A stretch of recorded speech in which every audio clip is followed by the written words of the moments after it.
They do that to me all the time. And we are live, Neil. Yep. Well, speak for Yep. yourself. Let me just check. Yep, I'm live too. Right, we're currently on one. Let me just, I'm gonna check the feed. I got to see if I can find me. I got to see. There we go. I can find me. Yep, we're there. Wow. I look even worse on there. I look even worse on YouTube. I've never worried about how I look. I just I never like looking at myself. Oh, it's Belinda. Melinda made it. Oh, well, she make me one. We'll give them a few minutes. I told uh You 3B promoted, you three B promoted the heck out of this thing. 3B Homestead went live today for a little while. You left me with no choice but to come here because you promoted it and advertised it absolutely everywhere. Hey, your flat's too small to hide in. You can't hide now.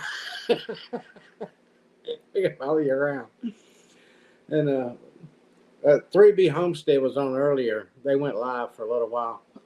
Yeah, I And noticed they were live. I didn't follow it very much, but I was I busy messing about trying to get the settings set up and things like that, checking the lighting and stuff.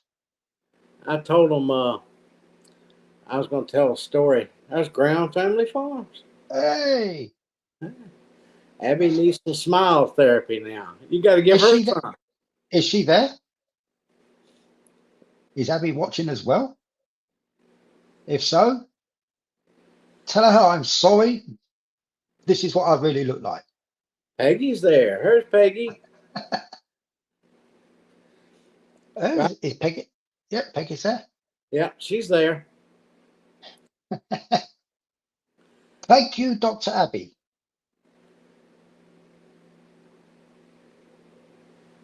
Ah, I don't know why I go like that when I'm looking at there. I'm looking right over there and I'm going to see it. I told 3B Homestead I was going to tell a story in case they don't come in and rewatch it later. But about banana pudding. Uh, Scott's mother, who's not no longer with us, hasn't been for years. Give me a handwritten uh, instructions on how to make homemade banana pudding, and I went and I've still got it, and I use it. And one time I I'd went, like I'd like to know how you make homemade bananas. well, I went and I made some one time, a big old bowl, and it was a yellow. I had a big yellow bowl, and I made this giant bowl of banana pudding. Uh, my my daughter and my son and them came over and everything. I forget it was Thanksgiving or Christmas that I made it, and well, they all got into it. Christina, she was pretending like she was going to take it with her and all that kind of stuff. You know, she loved it. And well, anyway, after they all left, I never thought about the banana pudding anymore until the next day. And the next day, I was decided, well, I'm going to give me some of that banana pudding. And it was gone. The bowl and all was gone. Now, I'm thinking Christina's done. I said, she really did take the whole bowl. Man, she took all the banana pudding. Well, I called her and I said, you take all that banana pudding. You take that whole bowl. No, it's still there. I said, no, it's not. It's gone. It wasn't in the refrigerator or nothing. And couldn't find it. About a week later, I kept that bowl in the cabinet over here beside the refrigerator over top of the microwave. And about that's a good week later, I opened up that cabinet and there sat that bowl. I had put that bowl away up in that cabinet with the banana pudding still in it. Needless to say, it had to be thrown away. Uh, it didn't even look good anymore. But yeah, I done accused Christina of taking the whole bowl of banana pudding and everything, and I don't know. I don't know why I set that bowl in that cabinet full of banana pudding, but I was on a lot of medicine and was, at the time. But I called her up and said I found my banana pudding in the cabinet. Uh, Well, and just bear in mind the fact that I've never done anything. Well, I say I've never done anything like this. The closest I've come to this was a video group therapy session. But it's going to be interesting because I don't know what the heck I'm going to say. I never do. I'm just far too random. You said she knew it was the real you when you said that. That's how my mind works. That was the first thought that came into my head, and I just waited a while to see whether I should actually say it. So I said it. Oh, she thought you were artificial intelligence.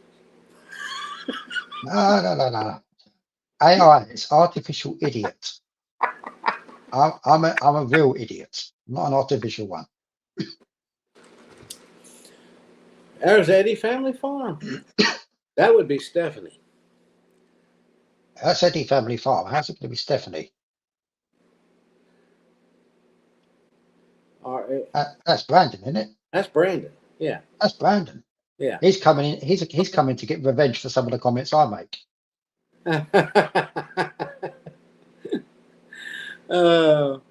Okay. I don't. If anybody else joins in, they can. Little house in the country. We're up to 10. We're up to 10. You're drawing. Wow. How often do you go into double figures?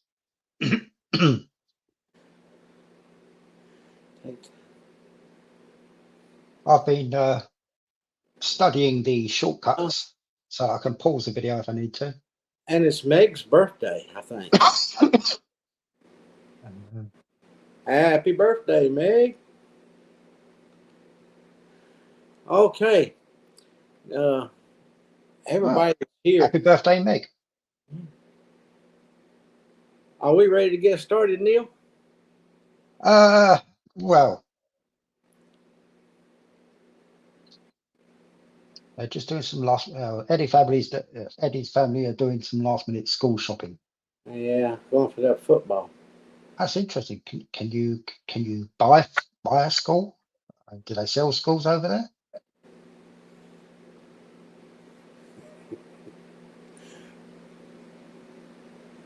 All right. Well, if everybody's ready, give me the thumbs up. I think we got the most important people in here. Yes, we've successfully lost one, which is good. All right. It's all yours, Neil.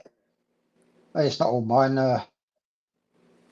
Bear in mind, I'm going to have to talk over all of this because I didn't put any soundtrack or anything on it. So any questions, I can always pause if need be. Okay, let's go.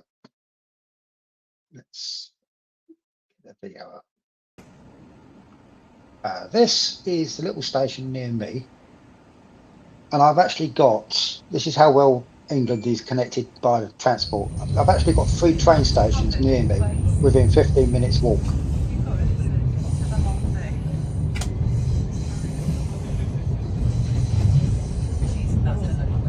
Needless to say, travelling through London isn't quite as exciting with the views. That's when you get to London Bridge, you get a nice view of the Shard Tower, which is right next to it. And there's London Bridge. And to prove I didn't just nick that photograph, there's me. There you are. The London Bridge, you go through more, and if you're really lucky, which in this case I was, you get to see some of the sights, just some of them. And there in the distance, you got St Paul's Cathedral. You can just see it there, just before it disappears behind the station. Yep, and there it goes behind the station. Now you've got a few minutes of country views on the way up there. And like I said to Dean earlier, this part of England is pretty flat, so there's not too much in the way of hills.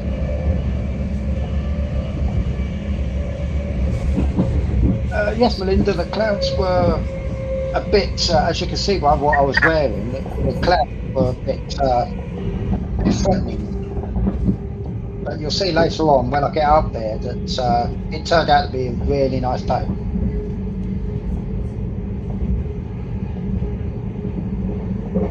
I just thought I'd show you some of the countryside on the train on the way up here. Obviously, because of the engineering works that were taking place, I had to switch to a bus a bit later. So you'll get a little bit of a closer view of the countryside. And this train had a very, very noisy compressor.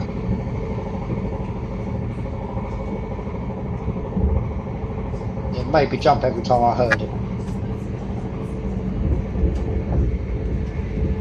But this was all filmed with my gimbal, that lovely new gimbal I've got, which is why you can see the reflection on the window where it's all moving around, but the actual image is pretty smooth, steady.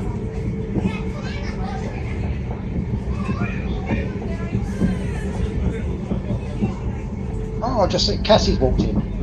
Cassie from the Walkers. I have a new victim. Up to 13 people.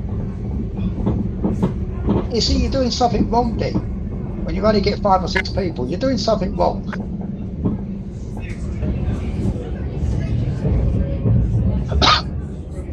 We got 13 now. I know. Walker Farm fan, John. Yeah. Wow, look at that. Well, it's a really nice little countryside. The problem is there's also a lot of cuttings.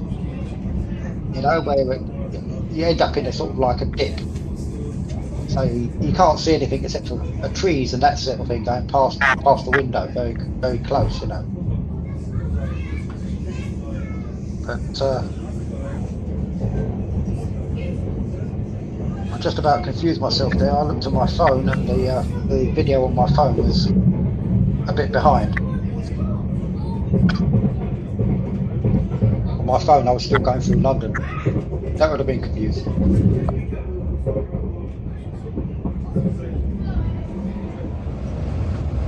And here we are on the bus. Now, this you can, Dean, you will appreciate this. You can see just how hard the gimbal's working. Yeah. But what I'm filming is nice and stable, but everything else is bouncing around. You're on the wrong side of the road. No. I'm on the correct side of the road. Believe me, Dean, where I live in London, whenever it's tourist season, I always look both ways when I'm crossing the road. Because there's always going to be some tourist coming on the wrong side.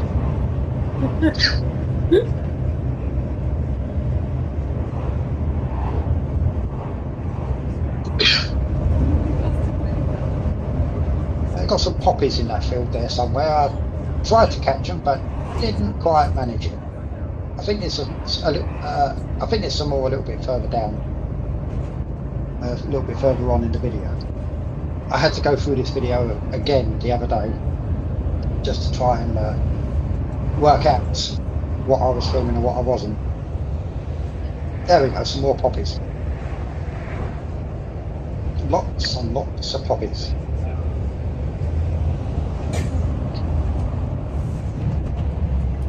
Yes, I said poppies. Coming into town. Yeah. No, this was, you don't often see level crossings in the UK. Not that often. This is coming in towards Cambridge.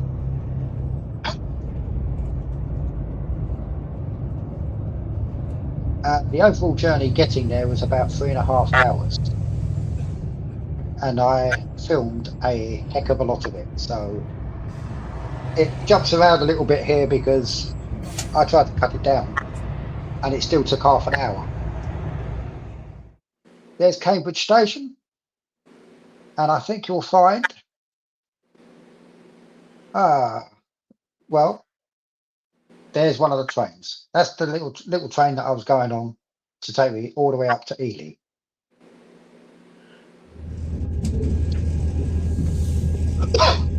Eddie's got Brandon's got his ticket book out. He's trying to write tickets. We're on the wrong side of the road.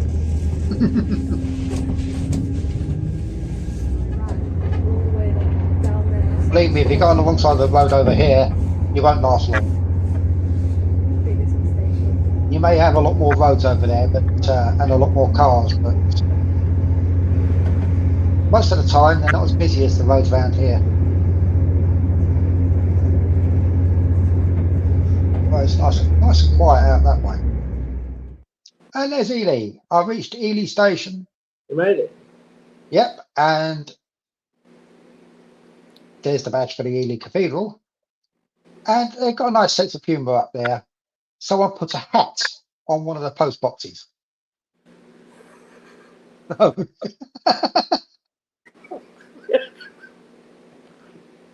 That's British humour for you. When I came out, there's Ely Cathedral. That is where I was going. That was the view I got when I stepped out the station. That's pretty good. Now, I didn't film my walk up a steep hill. Yes, they do have the occasional hill, but I ended up at the hotel and a nice little guest house that it is. Big garden, everything. It's just a really nice guest house. So I snapped off a few pictures. The inside, I mean, that building is a couple of 100 years old. But they still give you a decent room. Wow, you were living like a king there. Yeah. And that was a view from my window. So I had a nice view of the garden. So from that point, I had to go straight to Ely Cathedral because I had a tower tour booked. And, you know, some of the old buildings around there. It's the old gatehouse that led to the monastery around there. That cathedral is over that, I think it's 1400 years old or something like that. Yeah. It's really a bit old. And, wow. You know, some of the buildings around there are just so beautiful. But the detail that they put into this, you know, considering things that are sort of like a couple of 100 feet up in the air that you can't see from the ground, and it's got so much detail. Yeah, I'd be exploring that all day. Yeah, and that's proof that I was there. These are the kids I was going to. They were rehearsing.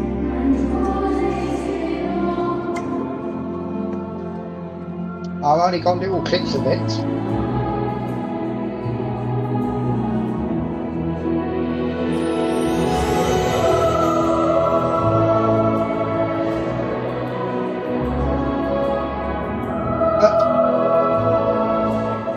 And of course now we're going up the tower to have a look. Now this was just stone steps round and round and round, and they look quite narrow, but these were the wide ones. You can tell because of the handrail. And lots of going round and round later, we get to the first level. Beautiful view. Now, at this point, we had to leave all of our bags and coats and things like that in a locker because there's no room further up. Worse, it destroyed the bedrock. It destroyed the stone upon which we are built. About 5 or 6 feet of sandstone. Very soft, poor quality stone. That must have been... And more, and up, and up. I'm tired already.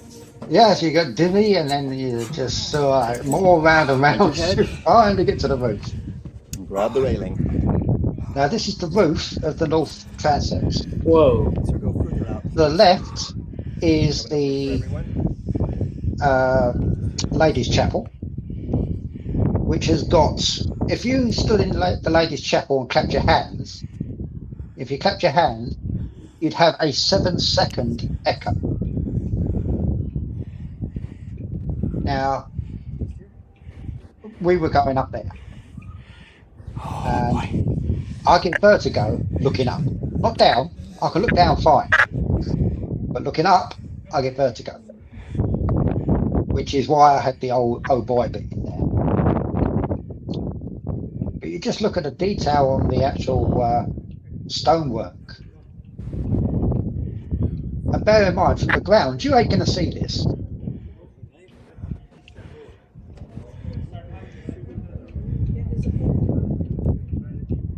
That isn't the original roof. If you look, you can see where the original roof line used to be. But for some reason, it got changed.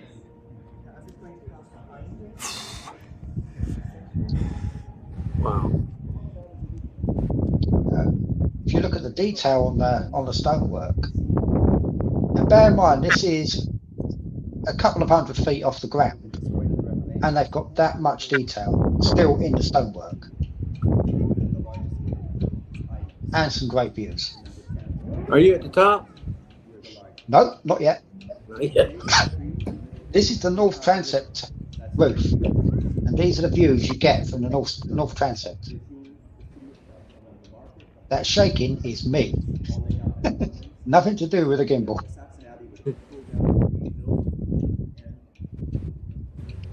I had it zoomed out a little bit, you know, to try and give an idea.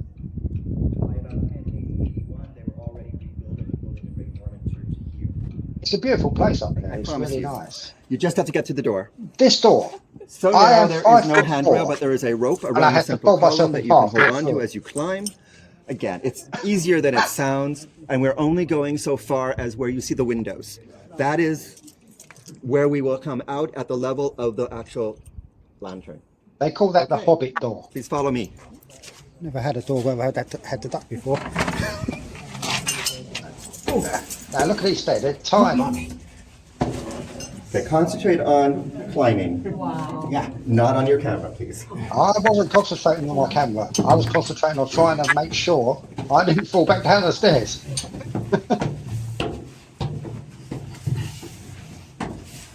These stairs are the reason why a little bit later I decided to put the gimbal away, because I was trying to avoid not hitting the wall. You've got to come down these.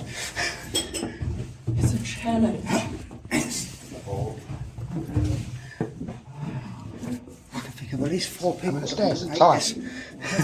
this. Oh, my. And this bit is impressive. You go to the center, please, and wait for the others. Bear in mind, Just join that me. tower, the top of that tower is all made of wood. I thought that was wood. Nice. And those beams, those wooden beams, are 1,000 years old. It was impressive. Yeah, I'm ready to go back down there. You haven't seen the best bit yet, because what you're seeing here is the back of the lantern room.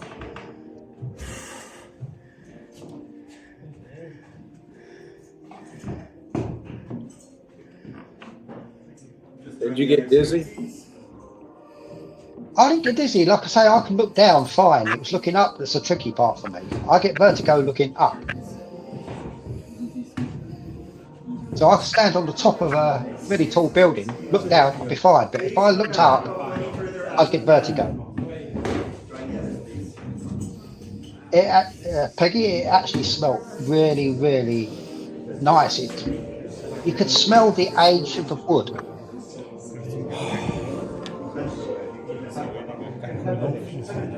But the architect, whoever designed it was the guy who designed it was just, well, he obviously liked wood. Because there's a heck of a lot of it. Yeah, and I would say you can hug the trees. They like it. I promise you. I hug them myself. And that being just to the bottom right hand corner there is one of 6 that hold up the whole of the top part of that building. Don't think it's for tour. It would have been something for minutes. They're not designed for convenience. It's just designed for access. The guide was also great fun because he had a great sense of humor as well. Each of those bulbs, you'll notice that we have a platform of spokes, almost looking out wheel-like, making a semicircle from each corner. But to save weight, the whole of that top part was wood. Open some of the shutters, and this is what you can see.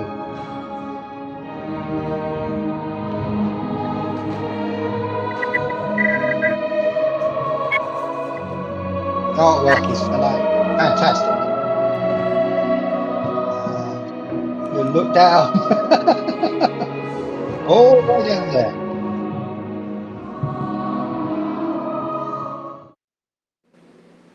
I decided to take a few pictures instead.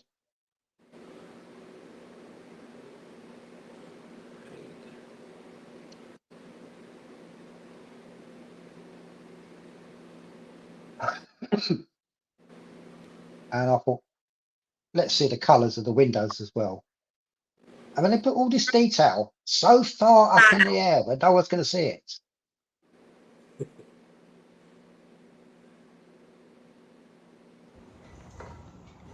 Then we went up to the roof of that bit.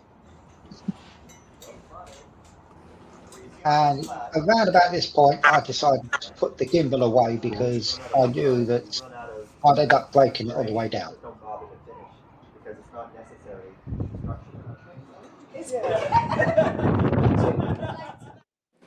Only about 250, 300 foot higher at this point. And you've got all this wonderful view. If I go up there again, I intend to go up the West Tower, which is even higher.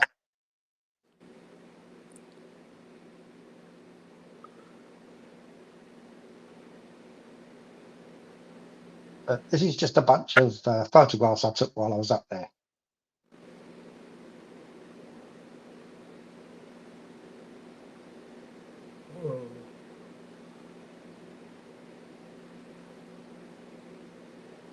And the people that built this had a really amazing attention to detail. Like I say, from the ground, you're never going to see all this detail. Yeah. But they still put it there. And as you can see, the clouds decided they were going to cooperate as well.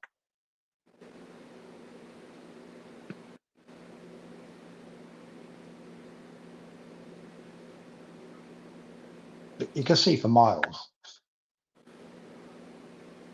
Back downstairs, a few more pictures showing that's where I was with those shutters. The main nave there, and that ceiling is incredible.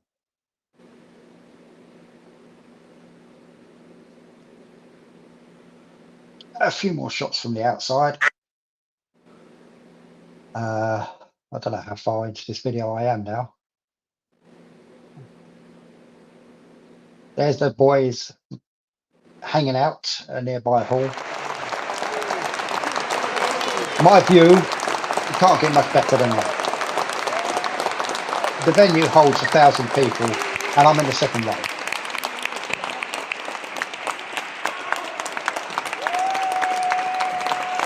They don't like you filming or taking photographs during the concert, but at the end, you can do it.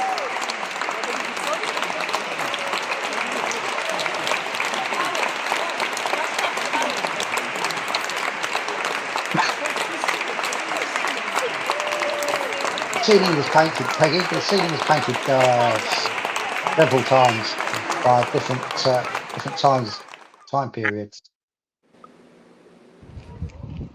On the next day, I'm getting ready to go home, so I decided to go and have a look at the River Ouse, which is going through Ely, and nice and peaceful.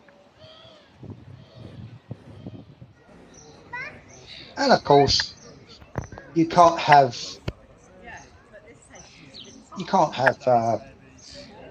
a random things live without some animals, some birds, and lots and lots and lots of Canada geese.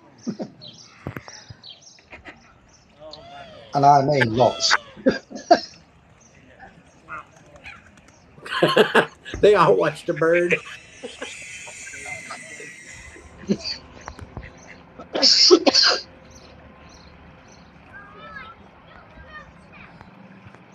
Just to find my camera out on my phone, I added a few more photos, including a panorama view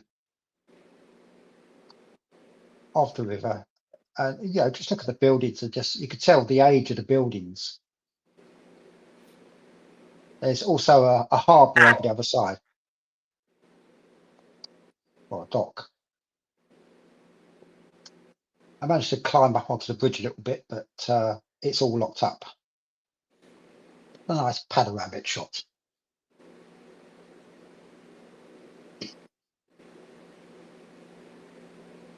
That guy just wanted his photo taken. He just posed like that for ages. That actually sells ice cream. Yeah. Soft ice cream. And some beautiful old buildings. Now, I didn't film too much. The British sense of humour is perfectly well on display there. On this site, September the 5th, 1782, nothing happened. Which just about sums it up. The British sense of humour. And on the way back, stopped off at King's Cross Station. Got a headache trying to get into Hogwarts.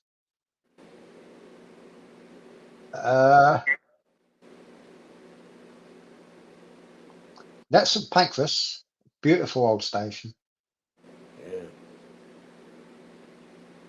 And then we got some bits of London. Now I decided to get a bus back down to London Bridge because I don't like tube trains very much. And of course, this route gives you a good idea of the old and new buildings side by side. There's a lot of new buildings thanks to a certain German guy back in the early 1940s decided that London needed to be rebuilt, so did some of the demolition work for us.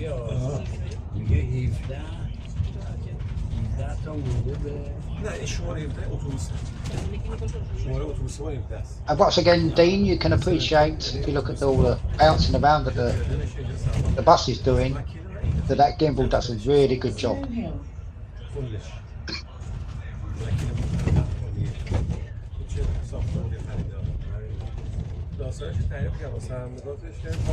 And once again, you've got brand new on the left, on the right, old on the left side.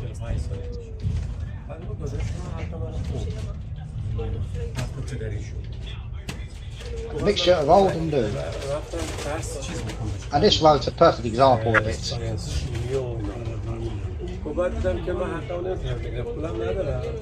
Down here you've got all the old buildings on the right and brand new on the left.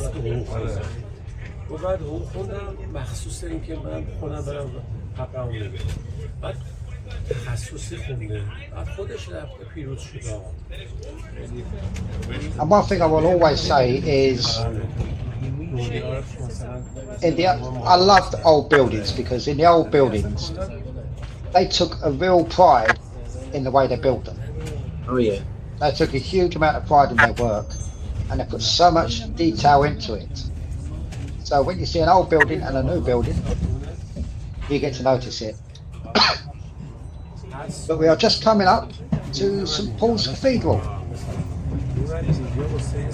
Another reason why I took this bus. This is the latest one. Let's go. Latest session. This guy's the London Bridge, isn't it? Not finished yet, no? Not finished. No, it's going to London Bridge. Yeah, that's it. It's all right. Some of the passengers thought this was the end of the route because the bus stopped. There's no shortage of tour buses either.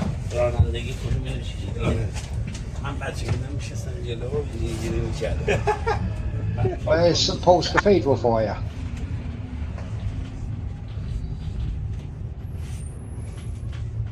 Wasn't easy to film just because someone decided to put a dirty great big tree in the front of it, but Pull over and let's go in. and it's actually quite big. It goes back a long way as well. went to a school trip. Yeah, a school trip. Yeah, you've been here. It's like a church. Okay. Like a church, it is a No, church, we you went over idiot. there once, but the last school trip we went over there. I had to really hold my tongue when he said that. I very nearly said that. آقا این اتوبوس قدیمی که اون طرف ما بود. Shakespeare Globe. Really? Over here, over here. Monument Station. Back, another mixture, old and new. بله این یکیشه. Just about to turn down to London Bridge I know itself. what you're thinking, but I don't understand like that. And الان میره خودش تو این آقا. just another view of the Shard. You can see the Shard from practically anywhere these days.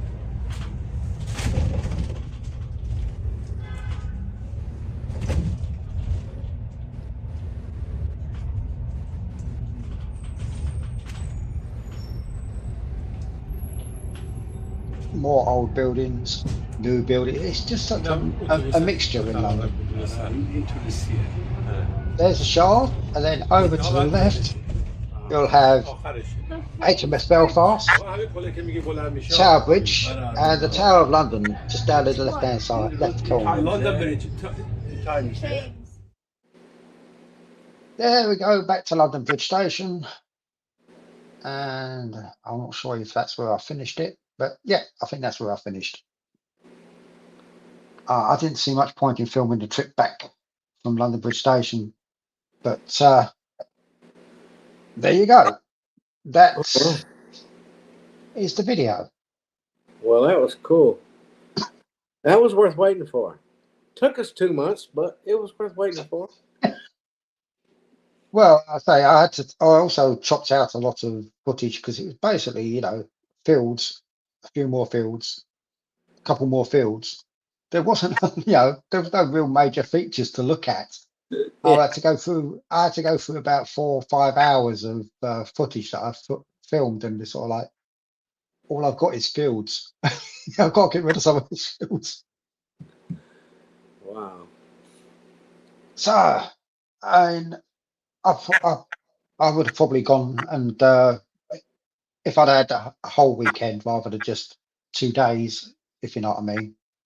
You know, the travel up on the Saturday and the back on the Sunday.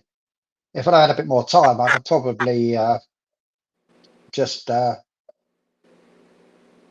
maybe next time I'd go up for 3 days and then spend another day going around the town itself. Yeah. Because it's a beautiful town. So Trying to see. oh.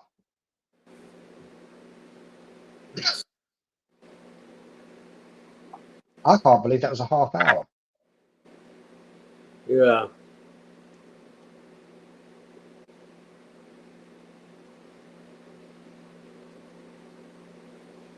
Kason, I think he has said something about Kason asked a question. Say that again. I thought Kason asked me. I thought he asked a question earlier. Or they I was trying to follow the video because yeah, you know I'm trying to see. I filmed all that 2 months ago, put it together just under 2 months ago, and well, basically, I haven't seen it for a while. Well, at least you didn't forget it. Well, I know what it was about, what each bit was about. I can see it. I can see it now. I filmed that, but I have no idea what it was. I don't remember. There's an Eddie family saying "Loving the Greenery." Melinda was enjoying the train ride.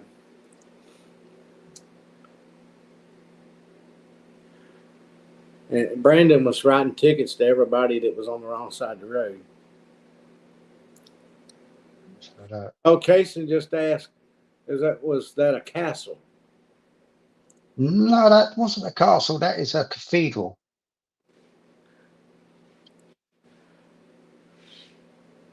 I'm just trying to go through those questions and that sort of thing. I took the occasional glance at the chat, but I was trying to follow the video myself. Yeah, because I didn't want to miss anything out. I was getting, when you brought up certain things, I looked away because I didn't want to miss it. I didn't want. Christina's at the lake fishing.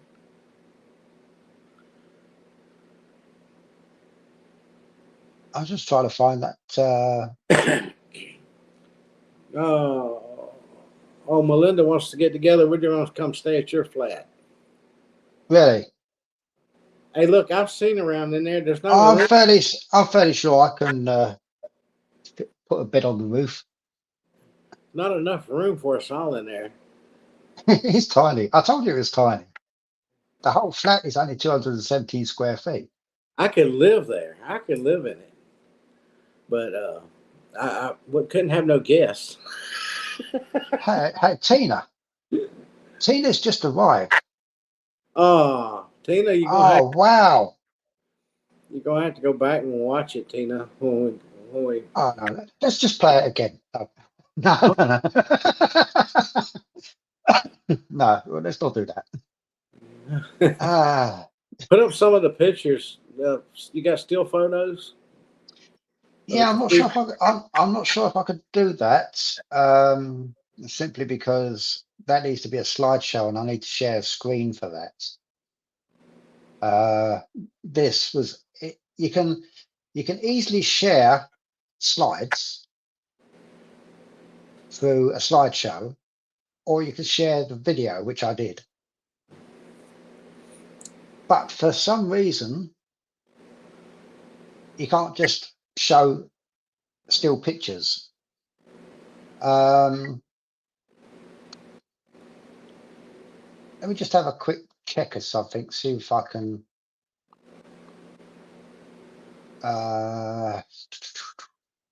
Grouse Family Farm just wanted to see the fields. I wanted to see the buildings. I wanted to see the fields. There's plenty of fields. There's no shortage of fields. Over in Germany, I could go over there and stay in the castles all day, looking at the architect, the way they've done it.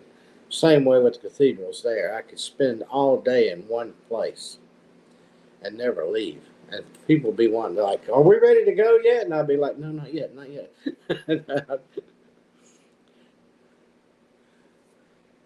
I'm not sure how I'm gonna. It's not going to be easy to show the photos, not unless I create a slideshow first.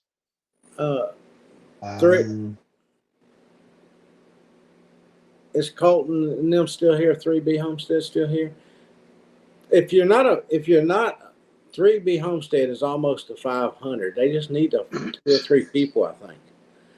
If anybody, I'm surprised we've still got 13 people on here. Yeah. If you hadn't started following 3B Homestead, somebody go over and click on them. He's Ah, he was out. I guess they're back from passing out them watermelons they collected today. oh dear. Yes, don't forget the thumbs up button. Yes, Tim. Yes, don't forget the thumbs up button. Three. Did you? I don't know if they were in here when I told. They're the ones that I said I was going to tell the story about the banana pudding. I don't know if they were in here when I told it or not. But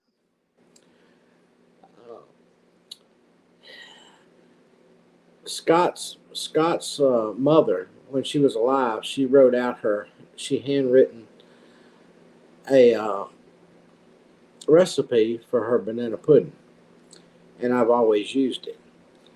And one Christmas, I think it was Christmas. It was Christmas or Thanksgiving. Everybody kept hollering, "Make banana pudding! Make banana pudding!" So I made this big old. I say it was yellow. Could have been orange, but I think it was yellow. Bowl full of banana pudding. And Christina sat here and was eating away, and my son was eating, and everybody was eating some of it, and they liked it. And Christina said something about taking it home or something during that time. And after everybody had left, I didn't cleaned up and everything, but I never thought about it anymore. The next day, I decided I was going to eat me some of the banana pudding. So I went to the refrigerator and couldn't find that big bowl. I mean, it's a big old bowl. And I looked, I thought, so I accused Christina of taking it home with her. So I called her and go, "You take my banana pudding home with you, the whole bowl?" And no, I didn't take it. Well, somebody took my banana pudding. Well, about a week later, I kept that bowl in a cabinet over here next to the refrigerator. And about a week later, I opened up the cabinet to do something, and I looked up, and there was this big bowl sitting up there, full of banana pudding. I have to confess, I was on drugs at the time. I, I was taking a lot of medication, but I put that bowl back in the cabinet. I had to be me because I'm the only one who knew where it went or where I kept it. And I put that bowl up with a whole bowl of banana pudding in it. And it was ripe. I had to dump it out, of course. But I still got her recipe, and I still make that banana pudding the way she did her whole life. So that's my banana pudding story. Hey, Steph, is Cason still with you? Or was he with you?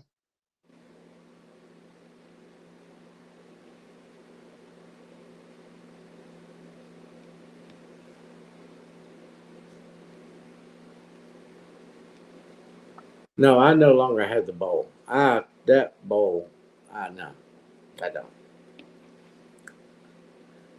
I would have had to boil water outside and scald that thing out.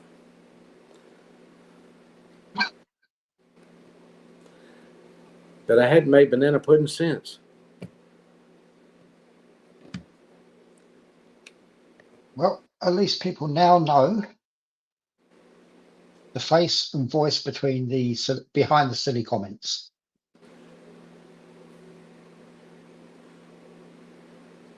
I'm naturally silly. I'm actually using Peggy. I'm actually using a one of those over the bed tables with my computer on it at the moment. I'm currently nicely chilled and relaxing on my bed.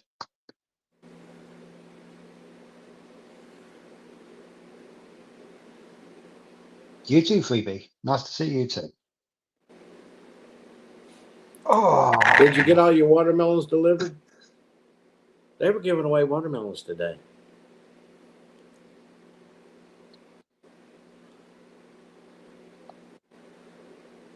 Everybody, look behind Neil there and see that 2-month paint job.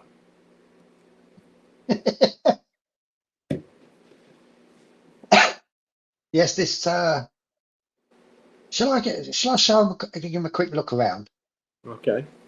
This room. This is my flat here. Yeah. That's the door to my flat up there. Off to the right is a 5 foot, 5 foot by 5 foot kitchen. And beyond that is a 2.5 foot by 5 foot bathroom. This here is my flat. This is what took them 2.5 months to paint and finish up.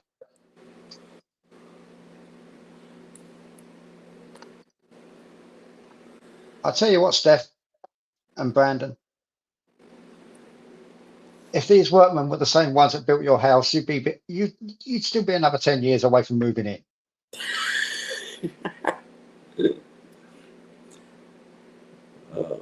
Has electrical people showed up yet, Brandon?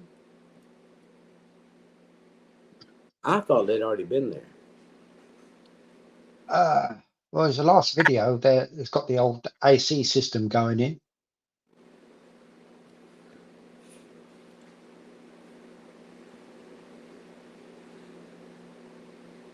Well, that's my AC system AC works like that. You see, that's my AC. That's my version of AC. oh goodness, I could have painted that in a day and a half. It wouldn't have even taken that long. I mean, the last guy came back a couple of times simply because this wall behind me, I wanted it grey. It needed to be grey.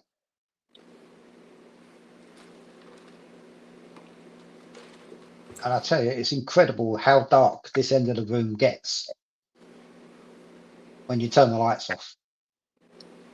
Especially when I go to bed, the sun's up. He stays up all night. I don't go to bed till about 5 or 6 o'clock in the morning.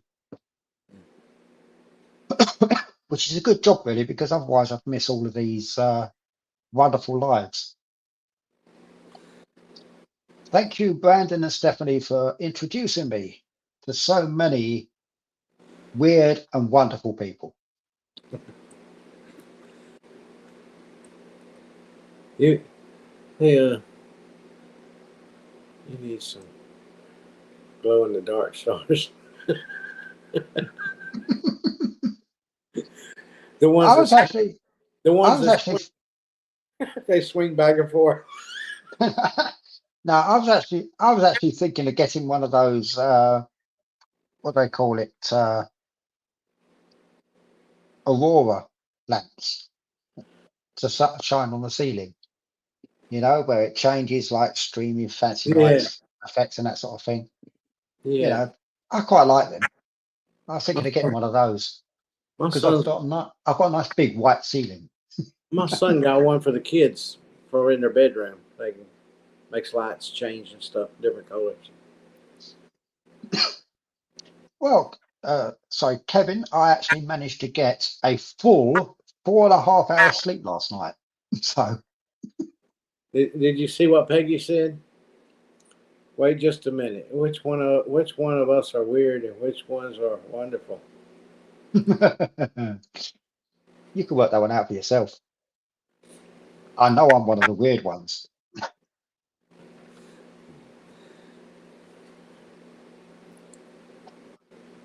No, thank you. I don't want no disco ball.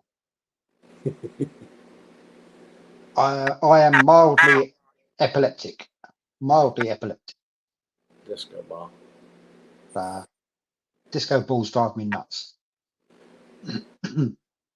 Well, I'm claustrophobic. After I had my stroke, I used to go lay down and do MRIs on my back because I broke my back in '99. And I used to go ever so often that my doctor would want to keep track because 2 of the discs were messed up. And I'd go lay down in that MRI machine and whip right on in there, you know. No big deal. In and out, drive home. After I had my stroke, I couldn't even lay down on the table. I lay flat. I can't lay flat no more. I lose my breath. I'd lose my breath when I laid down. I couldn't get in that thing ever. Like they try to. I'm like, first time I went to do one, I was like, after that, I said, "Oh yeah, I've done these. I've done these. Been doing them for quite a few years now." And I laid down on that thing, and I'm mashing that button they give you in case you want to stop. I'm like, let me up, let me up, let me up. I could not go in it. I had to be drugged every time I do one now, so I don't. I just quit doing them. I don't know. I like the outdoors. I just don't like all the people that are out there. You know, you give me a nice wide open space like that. I found lots of peaceful spots in Ely. There's a few nice places in London. You know, I've got Blackheath not far from me, Greenwich Park. You know, Yeah. and I've got all that not so far from me. So, but you know, you go into Greenwich during tourist season, it's not quite so peaceful. Yeah, I just around here, you never know who's going to pop in or pop by. Well, there's another thing that I don't know what it is. There just seems to be an abundance of Americans that are idiots when they come over here. I don't know what it is. Yeah, but if I was in a shop in Greenwich, yeah, where we got a reputation for queuing. It's first come, first served. Yeah, and this American just strolled straight to the front and demanded to be served. They do that. They do that here. They do that around here. But it's sort of like, well, it's crazy, you know. Yes. And the common phrase when someone tells them off, you can't talk to me like that. I'm an American, and I'm thinking, what's that got to do with it? You know, I said, welcome to Britain. You know? Get in the bag of line. Yeah, I've actually told someone to do that before. I don't like going into Greenwich when it's tourist season because you know you get people from all over the world and they've all got their own way of doing things, and they think that their way of doing things in their country applies over here. I wouldn't go to another country and expect them to do things my way. You know, Yeah. it drives me mad. It's just the Americans. It's just that when you upset an American, the first thing they say is you can't do that to me, or you can't say that to me. I'm an American. Like that makes any difference? You Yeah. know, this isn't America. Now Peggy says the good Americans can't afford to travel. I think that's probably true. You know, the good Americans are the ones that tend to not have the big bucks. It's the ones with the big bucks who've got the big egos. I think. You know. Oh yeah, I've seen that. I've seen that many times. Yeah. You know. That's like I have the right to this and I have the right to that, and well, not over here you don't. You know. yes.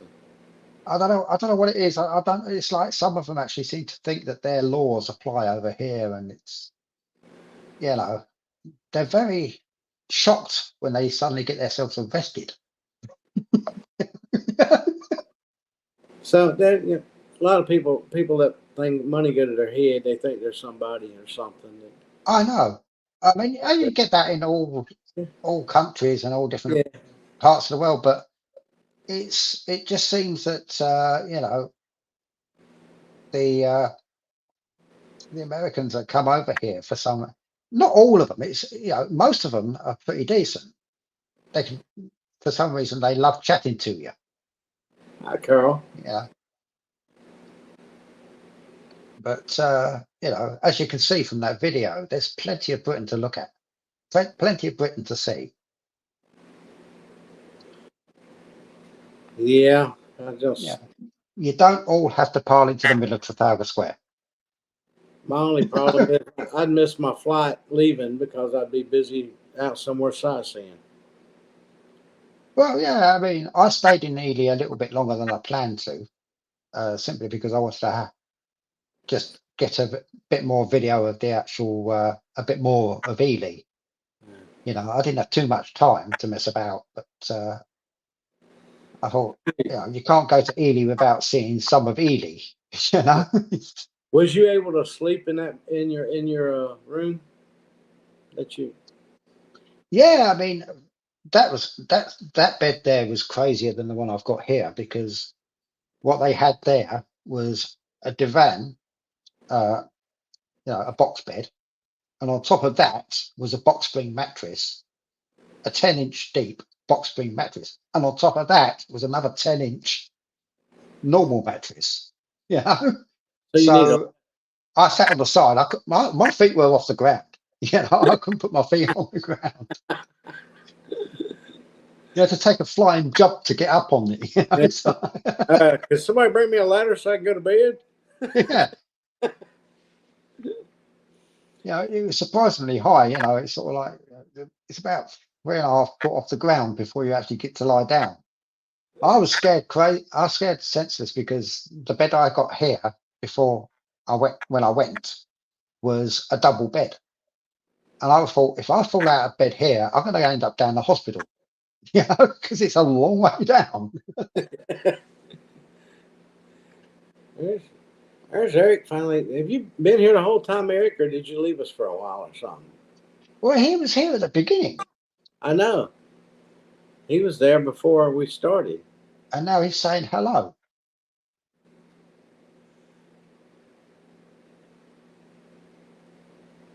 Most people don't sleep with their feet on the ground anyway. She's been taking lessons from you, Neil. She's getting better at it too. I wouldn't say that. Oh, he's been cooking. So if I fell out of that bed, I would have ended up seriously injured. You know, it's a long way down. It's a long way to fall.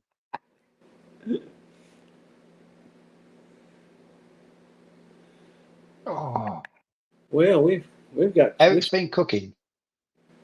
we had up to 15 people, I think. When is Eric not? When is Eric never doing anything without that doesn't involve food? He chats most when it's all about food, Yeah. and now he's been cooking. So that means that he missed the video. He came in right at the beginning and still managed to miss the video. Okay. That wasn't easy to do.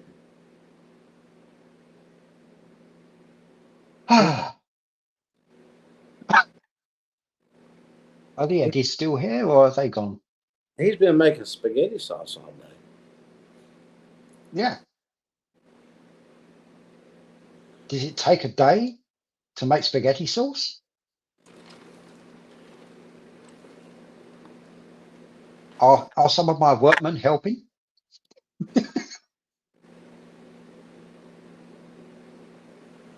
Oh, so he's gonna have spaghetti for a whole week. He picks one thing to make and stocks up on it. Oh, I couldn't do that.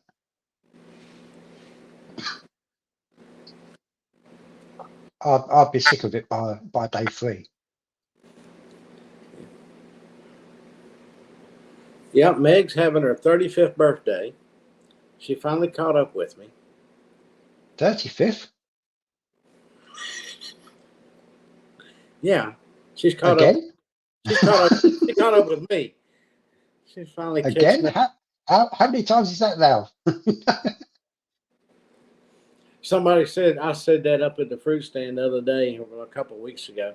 Somebody said, "How old are you?" I said, 35. They said, "Maybe turn that around." I said, "I'll take that too."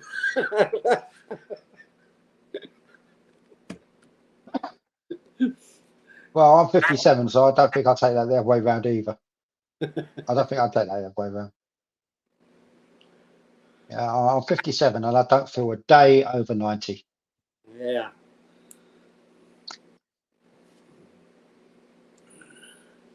When it has to simmer for 5 to 6 hours, yes.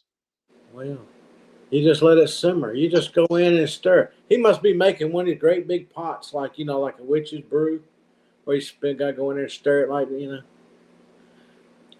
Most of it will go on the freezer. Wouldn't it be better off in the freezer?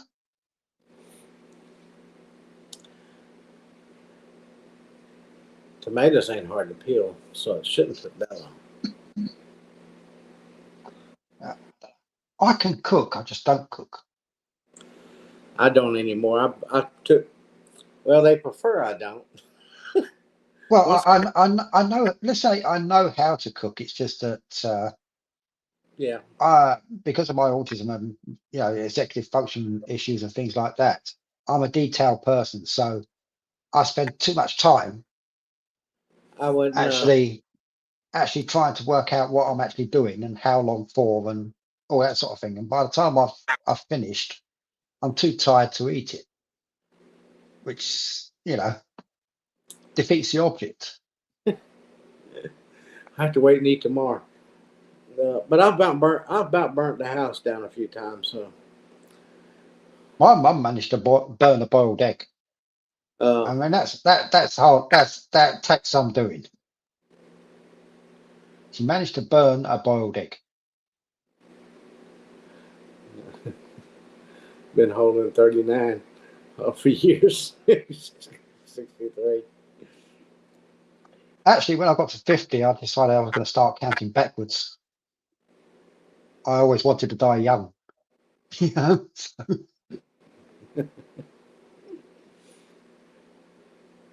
Hopefully it doesn't get to a point where I'm suddenly in kindergarten school. No, actually, I don't think I will go backwards because I don't want to go back to school. I was trying to make some tea one night. So I think that was the last time. I think it was the last time I tried to make tea. But I put water on the boil and went right in there and sat down in the chair and forgot all about it. And next thing I know, there was a bunch of smoke going through the house. I come running in here as fast as I could, which ain't very fast, throwing it out the back door. Burnt the pot. I burnt the pot slap up. How I'm like, I got the fans in the doors and everything's pulling the air out, pulling the smoke out of the house. Well, after I got settled down, I thought, well, I still got to make tea. So I got another pot out, put it on the stove, went back in there, sat down in the chair, and fell asleep. 2 pots in a row in the same night, one behind the other. Destroyed them. The whole house. I woke up because the alarm, the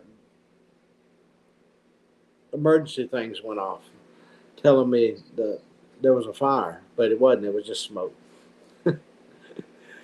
But well, I mean, Carol has just said there, my mum had me cooking since I was 9 years old.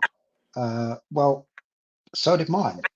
The thing is, if I've got someone there helping me get organised, then I can cook, and it's great. I'm a good cook. It's just trying to get myself organised when I'm on my own. I can't do that. Yeah. It's tricky things. I mean, you might if I'm cooking sausages. Have you ever had sausages cooked in a pan where they've all cooked exactly the same? They never do. No. And that messes with me. I like to know that if I cook if I cook it that much for that long at that heat, it's going to come out like that. I need to know that, and having to guess what's going to happen and how do I do this and how do I do that. It's hard work. Well, an autistic guy. In all fairness, I took a lot of medicine. I took a lot of medicine. The medicine that used to really make me forget things the worst. Of course, I'm in the early stages of Alzheimer's, but the one medicine that really affected me, I don't take no more. But I mean, every time I sat down, I was out like a lot. I mean, all I had to do is sit down. I can sit down in this chair I'm sitting in right now. fall right out of it. Just fall right out. If the table didn't catch me, the floor would. Well, you know that thing they say about old people when they have to have a nap or a sleep after a meal. You know, I thought they just don't want to get involved with the washing up. That's what it is, you know. But I've actually started finding myself now that I've had once I've had something, as soon as I finish having something to eat, I am tired. You know, I could close my eyes and just fall asleep standing up. You know, I was out. I put something in the oven one time, and I was out in the yard. I went out in the yard because I knew I had like 30 minutes before I had to go back. You know, and I think it was about an hour later. I was out there, and I was like, I think it was Scott that was out there, and I said, "Oh, I'll be back. I got to go to the house." And I didn't say why, because I didn't want him to steal the plug off my stove. I come in here and I opened up the oven, and well, it wasn't edible. It was way beyond its time now. But I didn't say nothing. I just took it out and threw it in the sink and disposed of the whole ordeal. I threw away more pots and pans than in the past few years than I think I've ever bought. I'm running out of them, matter of fact. Which might not be a bad thing. well, I've never. Sorry, distracted. What was I going to say?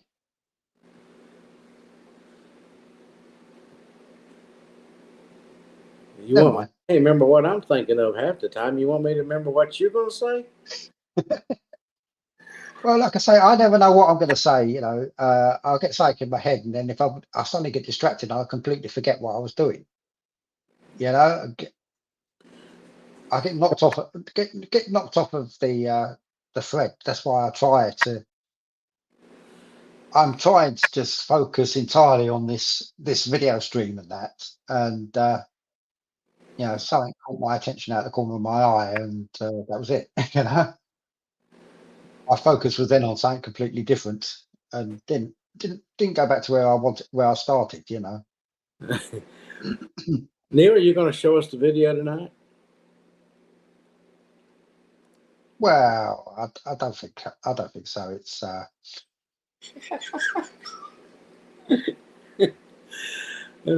Well, I'm planning on going on a little trip, and every time I talk about leaving, everybody gets on pins and needles. But I refuse to tell anybody where I'm going because I don't want it to. I didn't want it to leak out. And well, Christine was questioning me the other day. I went by their house after I went to Costco, and she walked out there and said, "Where are you going anyway?" I can't tell you. You'll have to watch the videos and see if you can guess which direction I'm going.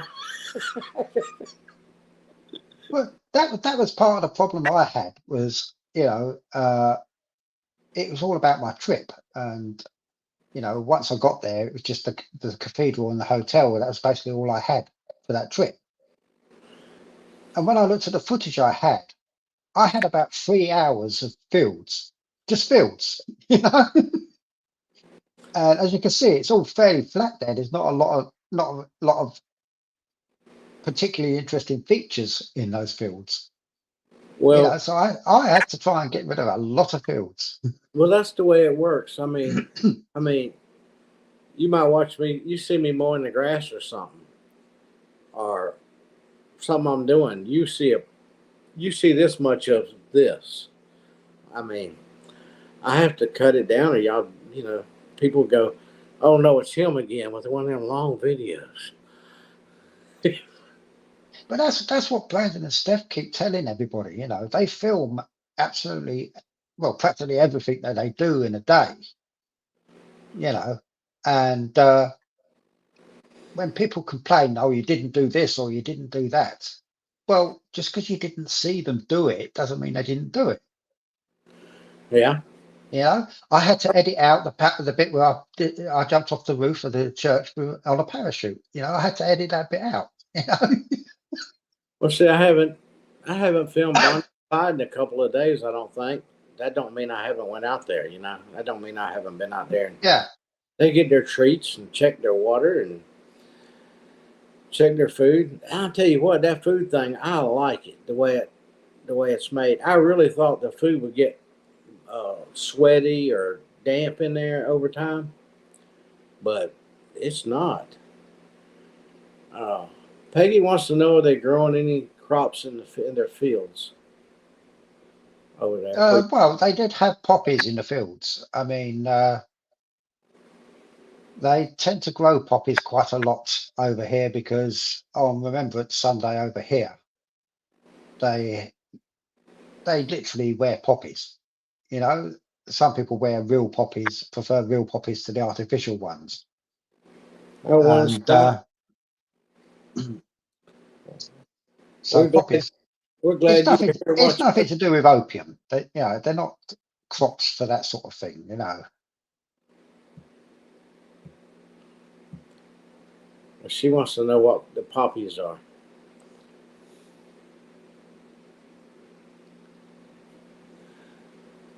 One, Scott, we're glad you were able to be with us. It was good to see you.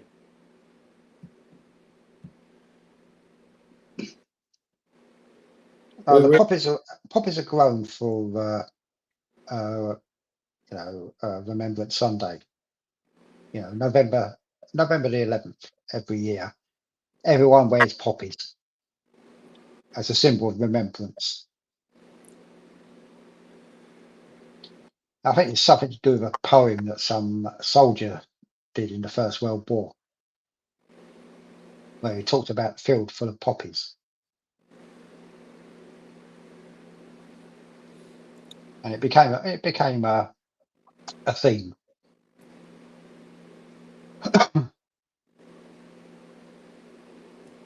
We have Remembrance Sunday, November the 11th. Every year. That marks the end of the First World War.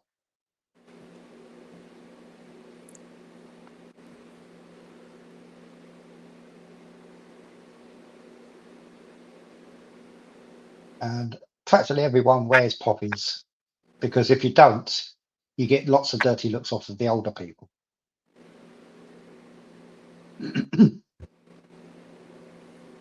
My mother has the orange colored poppies by her garden. Our ones tend to be bright red. We have the bright red ones.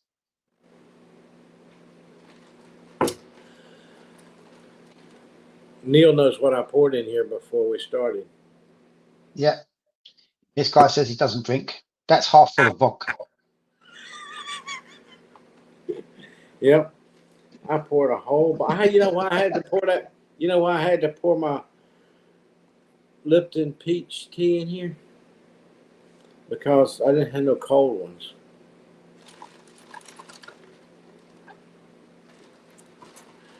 And I had a bunch of ice.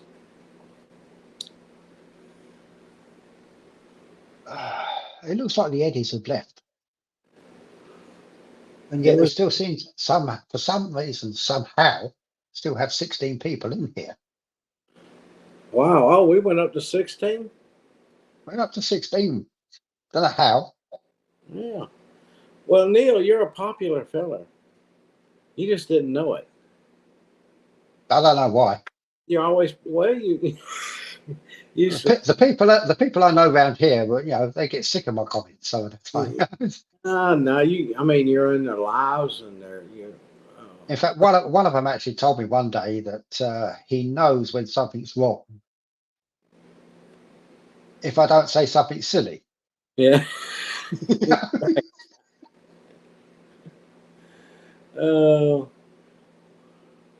Well, we're supposed to drop down in the 80s for the next few days. It's almost 89, 86. So it wasn't too bad today. I told somebody, of course, today's Saturday, I had to go to the Dollar General store. I think Brandon's got a little confused here. He said he just got finished eating at the Ribs.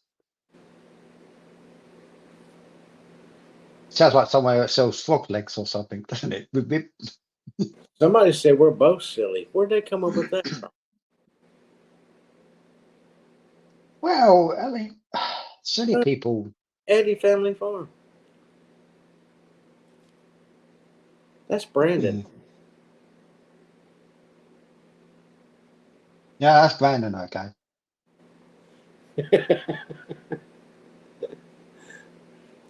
So, Brandon or Steph, whoever wants to, tell Kaysen hi from his #1 fan. The guy that gave him the nickname Captain Kaysen. Captain Kaysen. He needs a Brandon needs to get him a hat that says Captain Kaysen with an egg on it.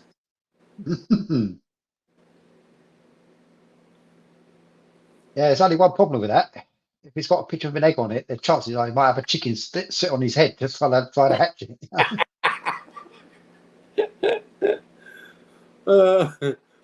I'd pay to see that picture.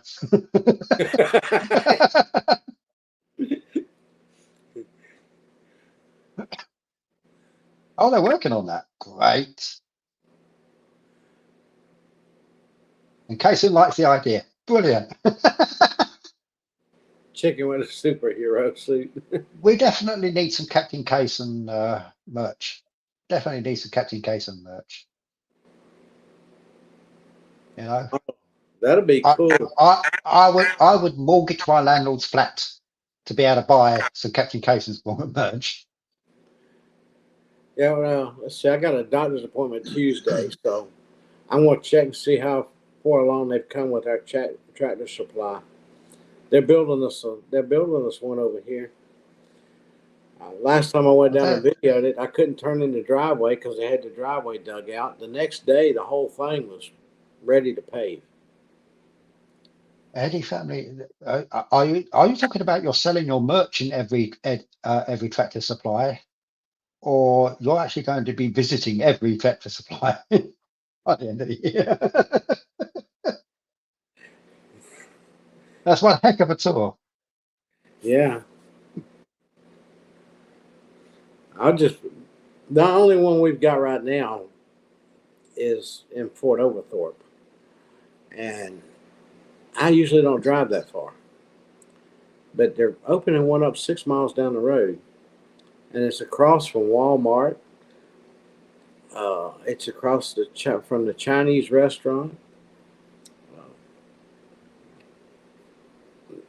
There used to be a place there where you could take your pets and stuff, but they moved that. Wasn't working out too good next door to the Chinese restaurant.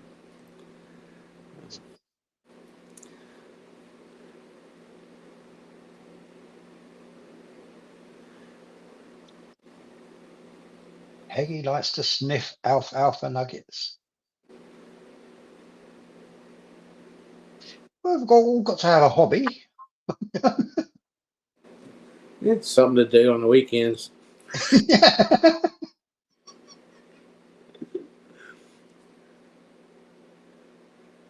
Now, the girl at Tractor Supply in Fort Oglethorpe told me that I won't like the one down here when they get it opened up. She says because their employees won't be nowhere near as nice as they are. She might be right. Well, you never know. I mean, you know, I think you'll find it's like any business. The smaller the town, the nicer the people tend to be because they tend to be neighbours. They're more like neighbours. I mean, around here, I don't like my neighbour. You know, Yeah. I don't like either of them. They're both a nuisance. You know, I'll help them out if I can, but with different things. But I mean, the neighbour upstairs managed to break the lock on the front door twice in just 2 months. You know, I mean, that takes some doing. I've been here 16 years. It's never broken. And he breaks it twice in 2 months. Now, I told Peggy, I told that young lady about transfer. I said, you can always come down to the one down there when they open a new one. But she has a elderly father at home and a child with autism that can't be left alone, and she lives just down the street from him. So she says she wasn't going to move. No, she wasn't going to transfer to another job somewhere else. Well, there's a channel that I watch. He puts out videos every single day. He's got 2 autistic kids. One is non-verbal. The other one is, he uses echolalia, which is basically he repeats phrases that he's heard to make try and get his messages across. And they get into all sorts of trouble and do some daft and silly things and stupid things sometimes. But what he does is he films it, puts it on YouTube because his son likes to watch YouTube, so that they can see it, see what they've got told off for. Because if you tell an autistic kid off, at the time, they're so overwhelmed by the fact that they're being told off that they don't understand what they're being told off for. Yeah. So what he does is he videos them and then he puts them on YouTube, to share with the world. But for his sons to watch, to see, you shouldn't have done this. This is why I was angry, and things like that. Good night, Melinda. He is constantly fighting YouTube. They keep trying to take his videos down. No, I don't know. All he's doing is filming real life. This is the life of living with 2 autistic sons. Yeah.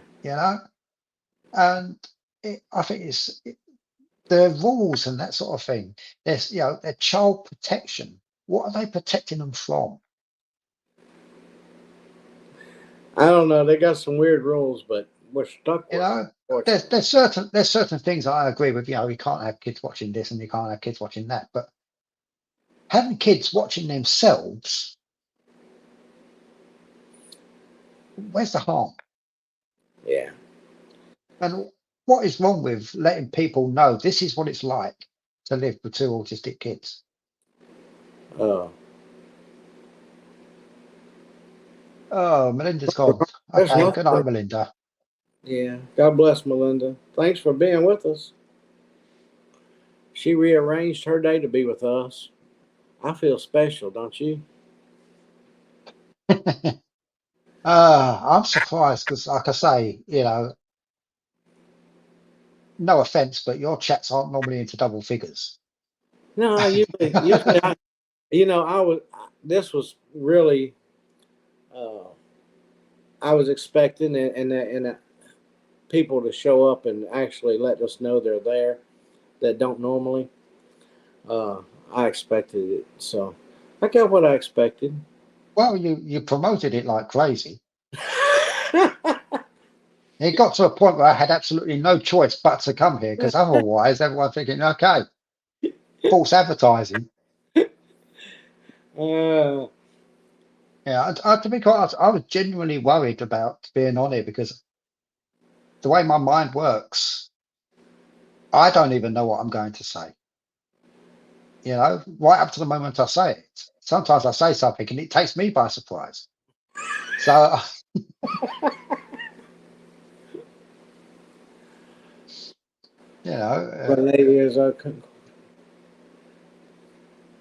a friend of mine actually told, I was in a friend's car one time and we were talking and she said something and then I came out of a really funny comment and she says, "Why is it you're laughing at your own comment?" I said, "I haven't heard it before."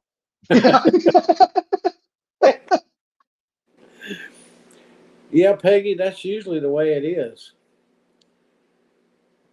There's certain things. Uh, some of them can do numbers, and some can't. Some can repeat everything everybody said all for the whole entire day, word for word. You know. Well, I mean, yeah, they talk about special interests, and someone said to me, "Well, what are your special interests?" And I think, "Oh, I don't know." I said, "Well, you're on your computer every day, all day." I said, I guess that's my special interest in, you know, because when you're living your life, it's just this is what you do.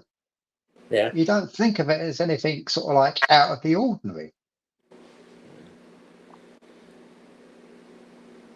But I love I love YouTube. I love anything to do with technology and stuff like that.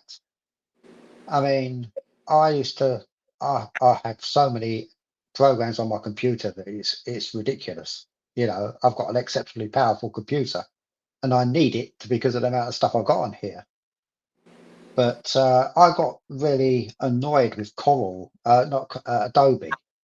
I got really annoyed with Adobe because they went from a case of you buy the software, you put it on your computer, and that's it.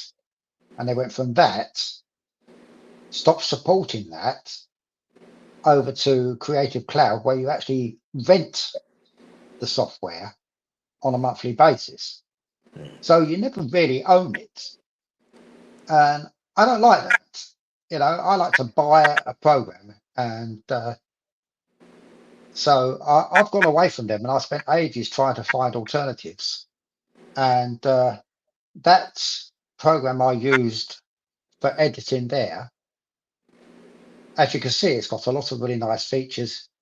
You can do multiple video channels at the same time and that sort of thing.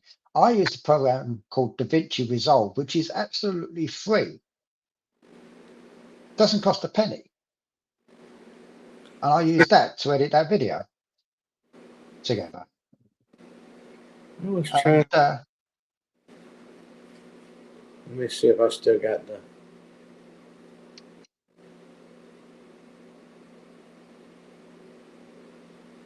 I've been getting messages from Spotify. really? Spotify? Yeah, the music streaming service. Oh, is that for music? Yeah, it's one of the big ones. I don't use them. I don't use Spotify. I use Amazon Prime Music because on Amazon Prime Music you can actually get the full ultra high definition versions of any music. Yeah, I don't. I don't listen to a lot of music on my phone, and I've got satellite radio in my truck, and I keep it on the Christian station and the oldies Christian music.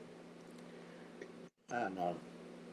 Well, you heard a little bit of that choir singing, Yeah. you know, and you know they are fantastic.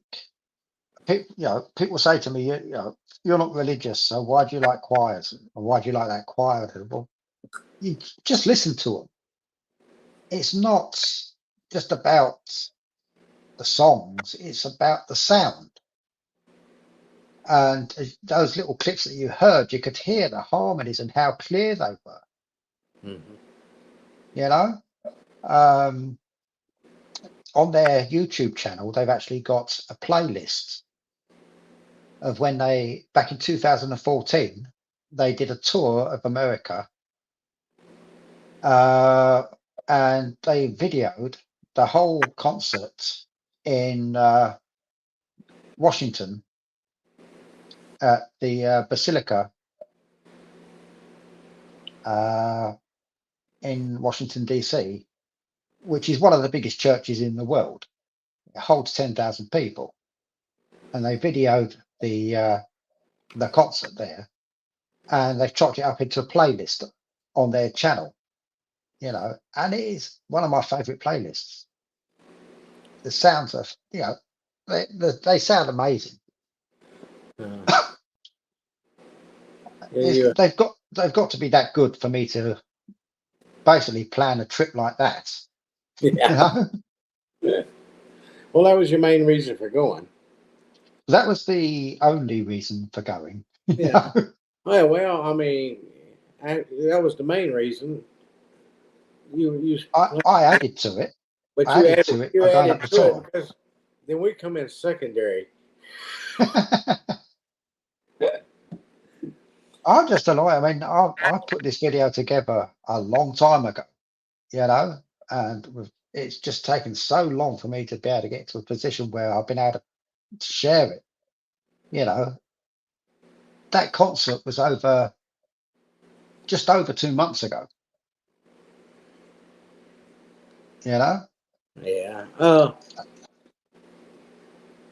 Meg, a lot of people use their phone. I use my phone. I use my tablet, but I use the same system on both of them. Of course, they're compared to each other. I send everything from my phone to my uh, tablet so that I can download it before I upload it. you know, the thing is, Meg, it's like anything. You know, when I get a brand new bit of software program on my computer that I've never used before, you've got to start somewhere. You can't instantly know how to use it. And it's for me, it's just a case of I go through all the menus and everything else to see what different bits and pieces do. And then I And forget how to do it. then I get good at it because I know how to do it. You know? Yeah. I've done some Uh, stuff. I've done some things and, followed the instructions and did them. Oh, now I know how to do it. But then I don't do it every day. So a month later, when I decide to do it again, I can't remember how to do it. yeah, it's like on that video where I put some, straightforward fade transitions rather than just going cut, cut, cut, stick them together. Yeah. You know, I put some transitions in there to make it a little bit smoother. Right. And like when I after going up that tower, round and round and round up that tower, I put in a swirly transition from one to the next, Right. because That's one of it was the just going round and round. one of the easiest ones I use is InShot. That's quite good. It's easy to use. It's easy to learn. What you're talking about, do the transitions if you want to and all that. Make a whirly thing and then into the next picture or whatever. It's not hard to do. InShot, you can sit down and learn how to do that pretty quick. Yeah, but with Adobe Premiere, you can do things like you could have 4 different video clips playing at the same time and just put them in different parts of the screen. You could do that in DaVinci Resolve. It's just DaVinci Resolve is almost as good, not quite as good as Adobe Premiere, but it's free. Yeah. Well, the Google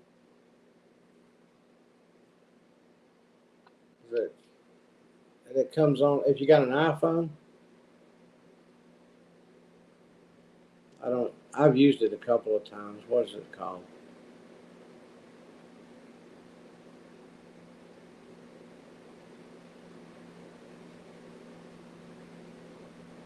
Oh, iMovie. I've not looked at that one yet. I think it's just for iPhones and iPhones. It probably is. That's probably why I haven't looked at it. Yeah, it's iMovie. It's free with your phone or whatever. Like on my tab. Right. And I think if I ain't mistaken, I think I heard the Walkers say one time that's all they use. Well, you can for something like the videos that most of you guys put out.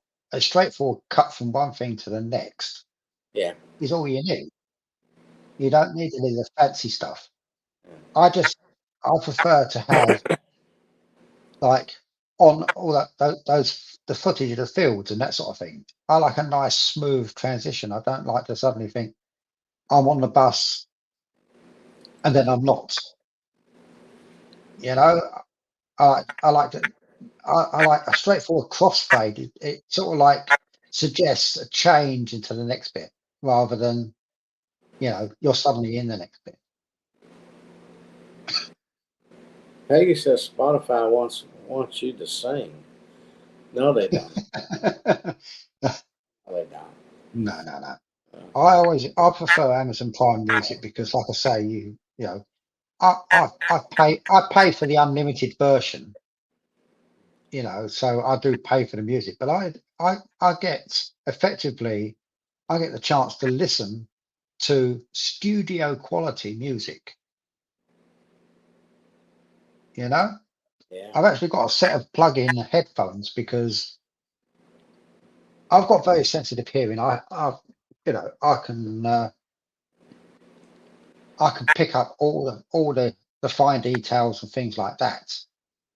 And you know, when I used to go to my sister's parents' house and my sister's mother-in-law and father-in-law's house, you know, they had one of these ultrasonic pest deterrents set up, and they had to turn it off while I was there because I could hear it. That's how sensitive my hearing was, and it still is to some degree. And of course, when you listen to MP3, people listen to MP3s, they think they're brilliant. They are the worst quality audio formats you can get. You know, and I listened. You're talking about 320 kbits per second. You know, at the best. And the music I listen to on Amazon, I look at the streams, and you're talking about 6,000 to 7,000 kbits per second of quality. You hear every hiss, every tiny. You know, if someone takes a breath, you can hear it. I like to hear all the details. Well, I don't know if you heard me talk about we got a new Waffle House that's down there across the road from the Walmart and where they're building the store there I'm talking about. I went in there to just let's try it out, you know. I might have talked about it on video, but the food was okay, the service was okay, but they had a jukebox in there. This is a brand new store. Now they knew they were putting a jukebox in there, but it didn't have no sound. I mean, it was terrible. It was loud, but it didn't sound good at all. Mm. And I said I wouldn't go back because the acoustics and everything in that room. Not only was I listening to music I don't listen to, but it didn't even sound good. You need a decent sound engineer to install something like that because you know if you've got a modern jukebox will have a sound system built in where you have speakers around, not just on the box itself, but around the room. And a good sound engineer will be able to balance those speakers. Yeah, that's just they didn't have no sound system that worked. I mean, it just didn't work for the room. It didn't matter, Peggy. I don't care what I played on it or what anybody else is playing on it. It didn't sound good. It just terrible sounding. And I thought they built this brand new place. They stick this jukebox in here, and they don't bother to fix it to where it sounds good. Well, maybe they didn't realize they had to. You know? Yeah, they put it in there, just turn it up nice and loud. That's it. If you haven't got a decent sound system to go with it, I mean, like I say, a good modern jukebox these days will have the same look, but it's got all these extra sound systems and that sort of thing that connect out around the building. Now, if it's quite a large place and you've only got the one set of speakers stuck in a box, Yeah, they've got to turn it up louder than it should be. yeah, it just made it sound terrible. you don't need to rely on the acoustics of the place. You just need to make sure you've got enough speakers in the right places. Right. And then Meg, it doesn't need to be so loud. yeah, they had it so loud, and that I mean, if you were sitting across from me and we were going to have a conversation, we'd be going, "What'd you say? Huh?" Meg, try download InShot and play with it. There's a free version you don't have to pay for. Download that part and go in there and mess with that. You'll discover how easy it is. Just do what I do whenever I get a new bit of software. Just play with it. Don't try and do a serious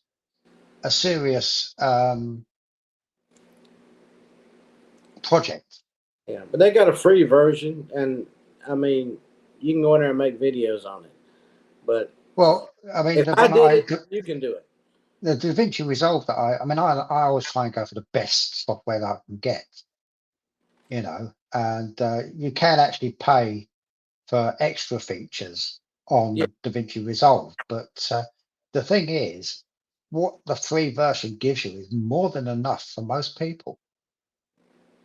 Most people on YouTube just cut from here, cut to there, just stick these bits together, Yeah. and that's it. You don't need a fancy bit of software. I just like playing with them. I purchased their system, the program, so I could have access to everything. And I've played with a lot of it, and I've got a lot of instructions on different ones that I put. Like, remember the one where I did with the broom, with Peter and the broom? Yeah. And making it fly back up and stuff like that. Just playing with it. But Yeah, it's just... I'm looking forward to the video where you start mowing the sky.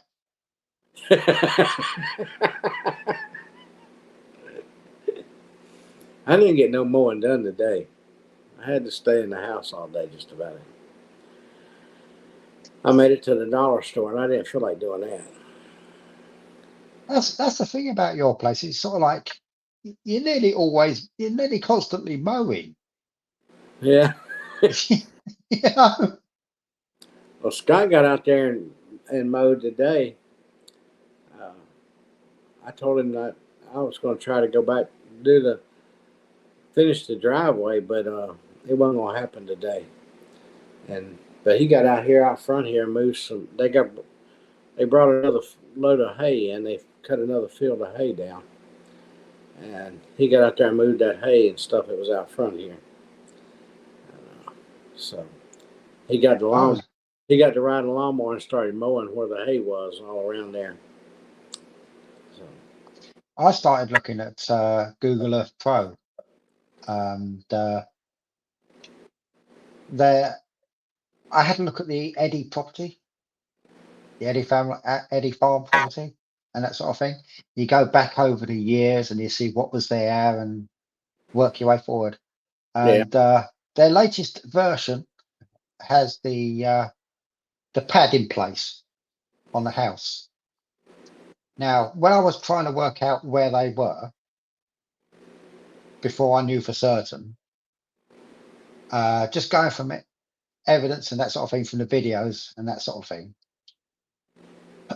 I put a pin right where I thought their house was going to be. And now when I look at it on Google Earth, that pin is right where the house is. It's exactly where I thought it would be. I'm pretty good at detective stuff. I would like to do what they're doing all over again. And then again, I don't want to do it and want to do it all over again. I would, to be quite honest, I'd like the idea of living out in the countryside and having a bit of land, but I don't think I could handle having to deal with all the animals all the time. It's nice to have the animals there, but I'd have to hire someone else to deal with them, because otherwise they'll all be dead in a month. I wasn't supposed to feed them that. Are you sure? Okay, so they don't like Big Macs,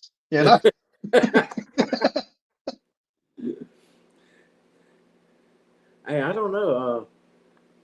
That's something Brandon needs to do. Get a Big Mac. Let's see if the goats like Big Macs. I don't even like Big Macs. I like the sauce. I just don't like the burgers. Oh, you like the 2 all beef patty, special sauce, lettuce, cheese, pickle, onion, all on one sesame seed bun?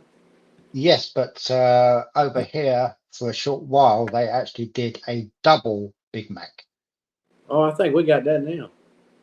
You know, and I mean, that was the thing with their burgers is I haven't got a particularly big mouth. So I've got to squash the burger down to try and get it in my mouth. And as soon as you squash it down, that's it. You know, clean up on aisle 12, you know, it just goes everywhere. And of course, you take a bite, and when you take a bite, it all decides to escape out the back. my second job, I worked at McDonald's. I started out, I had a newspaper route. And my brother decided he wanted a newspaper route. So he got the one that was connected to my route. But then it didn't take but a couple of weeks. He decided, I don't want to do this. So we didn't say nothing. I just took over his route, and I was doing both routes. I was raking in some money. And back then we rode bicycles, you know. I had a triple route, and I had a triple paper round, and we do things a little bit different. When we deliver our newspapers, we put them through a letterbox in the door, you know, a slot in the door. And there was one house. There's one house that had the Sunday Times. Every Sunday they had the Sunday Times newspaper. Now that is a big multi-sectional newspaper. And they had the tiniest letterbox you could possibly imagine. And it used to take me 5 to 10 minutes of feeding each bit through the letterbox. It was just ridiculous. We threw our papers. I'd ride by your house and swing it and keep on going. But you got really a lot of work involved in that. Not only do you got to put them in these baskets on the bicycle, but you had to, if it was raining, you had to put them in plastic sleeves. You had to put a rubber band around them, every one of them, in order to throw them. So you had some overhead to sell newspapers. Well, my paper round took me around most of Lewisham. You know, it was I think it was about it was only about 1.5 miles, 2 miles, but it was on foot, carrying all the newspapers in a bag over my shoulder. You know, up and down hills and stuff like that.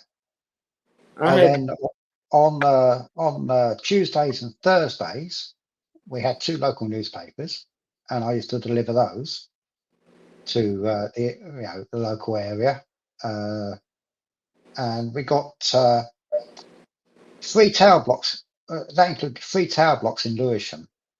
Now these tower blocks are 18 stories high, and I used to have to deliver to each and every flat in 72 flats in each one.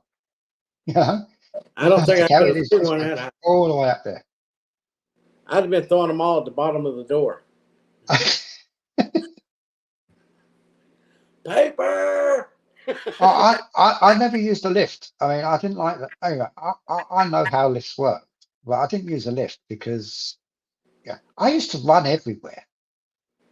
You know, and I used to run up these 18 stories, carrying a bag of newspapers, and then deliver from the top down. I see. Peggy was a smart one. She just sat in front of the store. That's not exactly a paper route, is it? No, that's called the corner sale. Yeah, but I used to like doing that. Yeah, I always remember. There's certain things I can remember that stick out. There was this one man that lived by himself, and the kids in that part of the neighborhood was always taking tissue and throwing rolls of it all over his property and in his trees and everything. And you about at least once a month or so you go by there, and one time he was out there, and I said, "Oh, not again." He goes, "Yeah, they did it to me again, but they don't realize they're actually doing me a favor. I don't have to buy no paper." He was rolling it up and saving it. He was getting all he could. But I threw all my papers from the bicycle, except for one lady who was in a wheelchair, and I'd take hers and put it on. She had a mailbox right at her door, which our mailman walked. Also, he walked around and delivered the mail, and her mailbox was right next to her door, so she could come to the door and reach up and get it. And I would always put her newspaper up there. First time I ever put her newspaper up there, I wasn't thinking about it. And the next time I come around, she was up and she was like, "Honey, I need you to do me a favor." I said, "Yes, ma'am. What you need?" She goes, "I need you to slide my newspaper over so it don't block the door so I can open it." I put the newspaper up there and the door couldn't open. I was like, "Oh no." She goes, "It's okay. I got out." She had a ramp, went out on her back side door, went out onto her patio. She said, "I had to take my wheelchair and go down the ramp and come around to get the paper because I couldn't get the door open." And I'm like, "Okay, sorry about that." So she was the only one that I got off my bike to do. Well, I mean, like I say, but on Saturdays, I used to, when I finished the paper rounds on the Saturdays, I then went off and did the milk round with the milkman. You know, so I was a busy little bee. You know, and I used to enjoy all that. Yeah. Yeah. But then one of the jobs, you said you worked at McDonald's for a little while, and I lasted 2 weeks. I worked at McDonald's for 2 weeks. That was it. Yeah. I couldn't do no more than 2 weeks. Well, I did that. I started my newspaper out. I was in the 6th grade, and I had a morning route. I had to get up early and do my morning route, rain or whatever, before school. Mm-hmm. And then I got a few years older, and then I went to work for McDonald's, and I did McDonald's breakfast. I went in and prepped everything and got things ready for breakfast, and would have to leave there in time to make it to school. That's the one thing about McDonald's breakfast that really bugged me was, I don't know how they do it or how it's possible, but when you have their eggs and you see the eggs coming off the grill into the tub, into the container, and then they close the container and they give it to you, and you go and sit down, you open it up, and the egg's stone cold. And how does it do that? You know? I had I don't know. They were hot when I pulled them off the grill. That's just it, straight off the grill. I watched it one day. I actually watched a guy doing it straight off the grill into the container, and less than 30 seconds later, it was given to me. I sat down. In that 60 seconds, it had gone stone cold, and I don't know. It's something. It's just the eggs. Everything else was nice and hot, but for some reason, the eggs managed to go cold that quick. I've never managed to work out why it happens or how it happens. But they didn't have the kind of menus they have now back then. Well, the menus you've got over there are just, I don't think I'd ever eaten a McDonald's over there. because I'd never be able to work out what I want. There's just too much. And I had You a gas station right with the street that just divided us on the main road. And I was on one side of the street with the gas station, and McDonald's was on the other side. And so we ate a lot of McDonald's because if I worked, I didn't have to pay nobody. So, and back then we waited on them, check the oil and tire pressure, whatever you needed, clean your windshield. But yeah, I ate a lot of McDonald's. Well, the worst thing about working for McDonald's for me was the simple fact that at the time, I mean, I don't know how lax they are now, but at the time, you had to clock in. You had to get there early, get changed into the uniform because you couldn't wear the uniform there. You had to take it with you and change into the uniform. And then once you clocked in, then you immediately started work. If you took a break, you had to clock out to take the break. Yeah. Yeah. At lunchtime, you used to have to clock out, but you had no choice. You had to have McDonald's. Yeah. You got a discount meal though. Oh, you got a discount meal, but you had to have McDonald's. You couldn't go out. I wanted to go down to a store down the road to buy a couple of things. It wasn't food, but I wanted to go down the store, and they said that you had to stay here. I said, look, if you want to tell me what to do in my time, you're going to have to pay me for that time.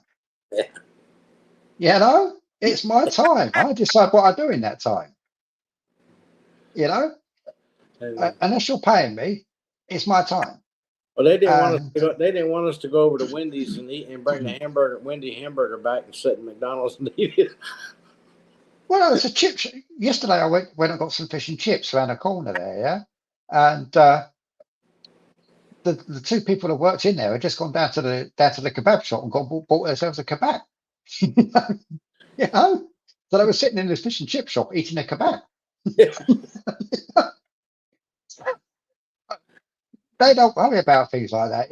It was a simply case of the fact that the amount of time they gave you at McDonald's for your lunch wasn't enough time to get changed out of your uniform, go and have something to eat somewhere else, come back, get into your uniform, and get back to work.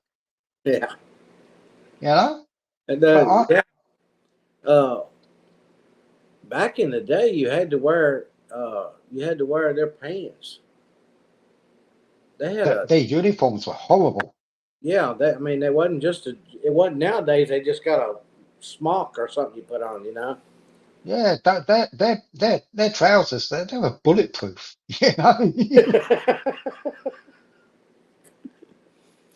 Such a thick, rough. I hate them. And you have to take them home and wash them, and you put them in the washing machine, sort of like. I used to live in a hostel, and you put them in the washing machine there, and they didn't have a dryer. You hang them up, and it took 4 days for them to dry.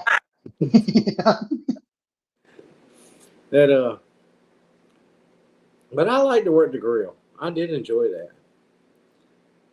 I get breakfast started, and then somebody else have to take over because I'd have to leave. But what put me off a little bit there as well was the stuff they use for making the milkshakes.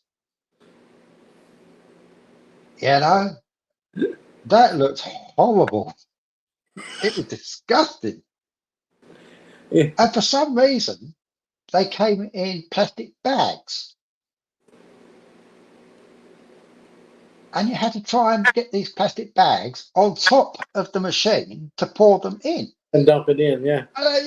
It just went everywhere. If you didn't get it right, it just one slip, and that's it. There's milkshake mix everywhere. Yeah.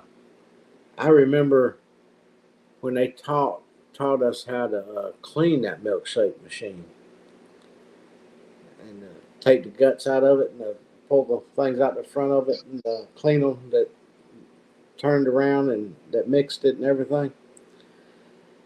I was like, seriously? you don't do this very often, do you? Because the thing was all gummed up in there and everything. And the way the manager decided it needed to be cleaned was there was something in somebody's milkshake.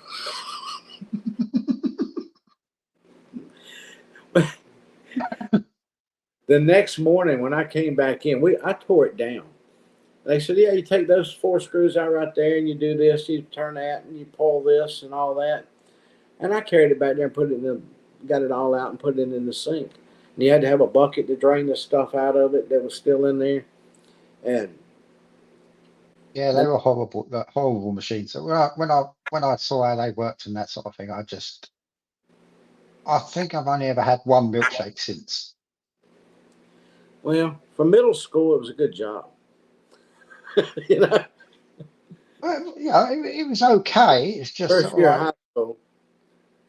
it's just like the way that they did things there where, you couldn't go to the bathroom without clocking off. You know, Yeah, they only paid you for the time where you're actually physically doing something, some work. I don't think we had to Uh, clock out for that. I know we did for lunch. You had to take your lunch break, but that was because of my age too. Back then, they had policies and stuff you had to follow. So Yeah, I mean, there's one little thing that a lot of people don't realize. You notice when you go to a McDonald's, how often ice cream machines don't work. oh yeah, Ice cream machines are out of service. There's a really good reason behind that. There so is. if it's anything like the one I took apart for the first time, maybe I can understand it. Well, there's a really good reason for that because the people that make those machines have got an exclusive deal with McDonald's. All McDonald's have got to have their machines. Yeah, And they of got, course they've got the servicing rights. Yeah. yeah. And quite often when the machine comes up with an error and won't work anymore, all they have to do is they have to call the engineers come out and then they enter special codes that only the engineers know, and it's all fixed in a matter of minutes, and they charge a nice big fat fee for that. Yeah, but the one in Chickamauga, they fixed it and then left, and the next day it was broke down again. They went over 2 months without a milkshake or an ice cream machine. Yeah, most of the time it's down to it's down to something that doesn't quite work out, or some timing thing that doesn't work out when it comes to the cleaning sequence. But it's changed. That's where they pack up.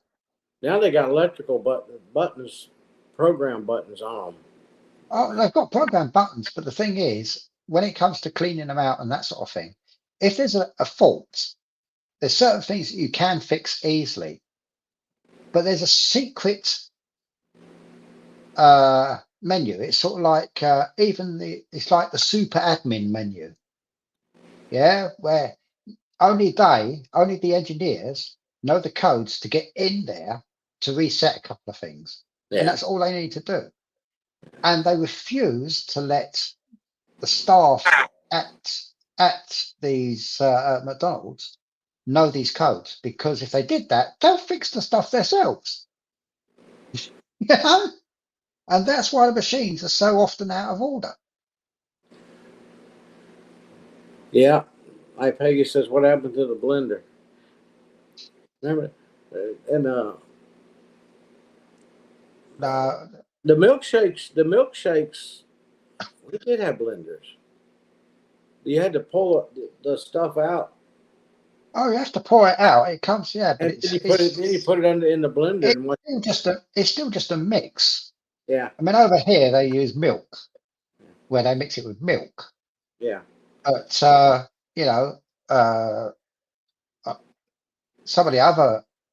other countries, they don't use milk. They use powdered milk and add water. It's horrible, horrible stuff. I had a McDonald's. Had a McDonald's ice cream in France one time when I was with the school. We went over to France for 5 days, into Paris, and I went to the McDonald's there, and the McDonald's there was they didn't use milk in their machines; they used water, and they were disgusting. I don't know. To be quite I, honest, I don't know why I had the ice cream in the first place because it was in the middle of winter. But you know, I just felt like an ice cream. you I'm know, weird like that. I can tell you how many ice cream cones I've had in the past few years. One was with my grandkids. One was one day I just stopped and got me one. I've been wanting one, and I just stopped and got it. I talk my Yeah, I talk myself out of it usually. That and Sonic. Well, they used to have pineapple milkshakes, and I would go like, "That can't go past Sonic without that pineapple milkshake." Now they don't have it no more, so I can talk myself out of going in there and getting the milkshake. So one of the biggest companies that I really, really, really miss is when I was a kid. There was an ice cream company called the Criterion Ice Cream Company, and they used to have a store, and they were based in a little corner of Sydenham in southeast London. And they had a store. They did all sorts of flavors in there, but they also had these ice cream trucks that went around where you could get the old soft scoop and that sort of thing. Their ice cream was incredible, absolutely incredible. And anyway, long story short, they eventually closed down. Obviously, it's a mama and papa type thing, you know. And they retired and that sort of thing. They shut the shop down. And I always missed that ice cream. And then one day when I was visiting my mum, an ice cream truck turned up outside. And I said to my mum, "Do you fancy an ice cream?" And she said yes. So, "Oh, okay, I'll go down and get one." Yeah. And I got two cones of the soft scoop type stuff. You know, they're out of the machine type thing. And I took one bite and I turned around and said, "Where did you get the Criterion recipe from?" And the guy said, "You recognize it?" I said, "Yes. Where did you get it?" He said, my granddad used to work with the Criterion Company, and he gave me the recipe." That's what that ice cream was like. You knew it straight away. And I took my mum's one up to her so that she could enjoy hers. And I said to her, "Take a bite of that and tell me what ice cream is that." She took one bite and she said, "That's Criterion. It is that unique." And I was really, it was unfortunate because he was taken on someone else's ground. Someone else didn't like the fact that he was there because he was taking all their customers because the ice cream was better. yeah, It was nicer. Peggy said And they're very he custard. disappeared. I don't know what their recipe was. I mean, if I knew what their recipe was, I could buy my own ice cream machine and make it. You know, it was a secret family recipe. But it was just a unique flavor. It was just beautiful, and the texture is like most cones. As soon as it comes out the machine, it starts melting. These That's, didn't. that's You like know, that's they like just stayed there. that's like Colonel Sanders fried chicken. He didn't know his recipe. That's just it. Yeah, it was just unique. I would love to have known how they made it, what their recipe was. You know, because that you know that wiped the floor of any other.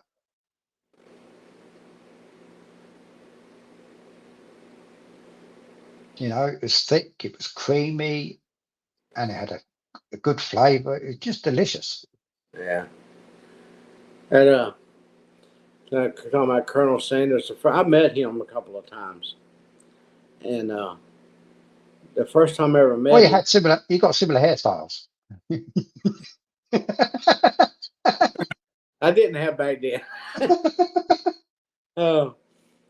First time I ever met him, I had my grandmother was with me, my sister was with me, somebody else, I don't remember who it was, but he said, yeah, he was shaking my hand. He says, "How do you like my chicken?" And I said, it's pretty good." He says, "Pretty good?" He said, "It's not the best chicken you ever ate." And I said, "No, not when my grandma's standing right here. It wasn't."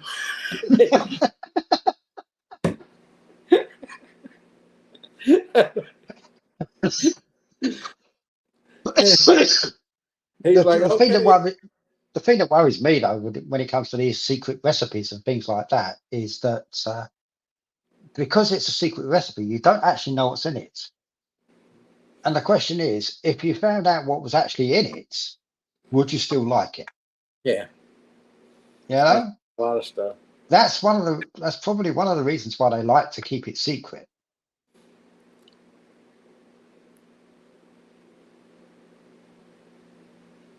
That's Gene from Mesa, Mesa, Mesa, Arizona. Mesa, Arizona.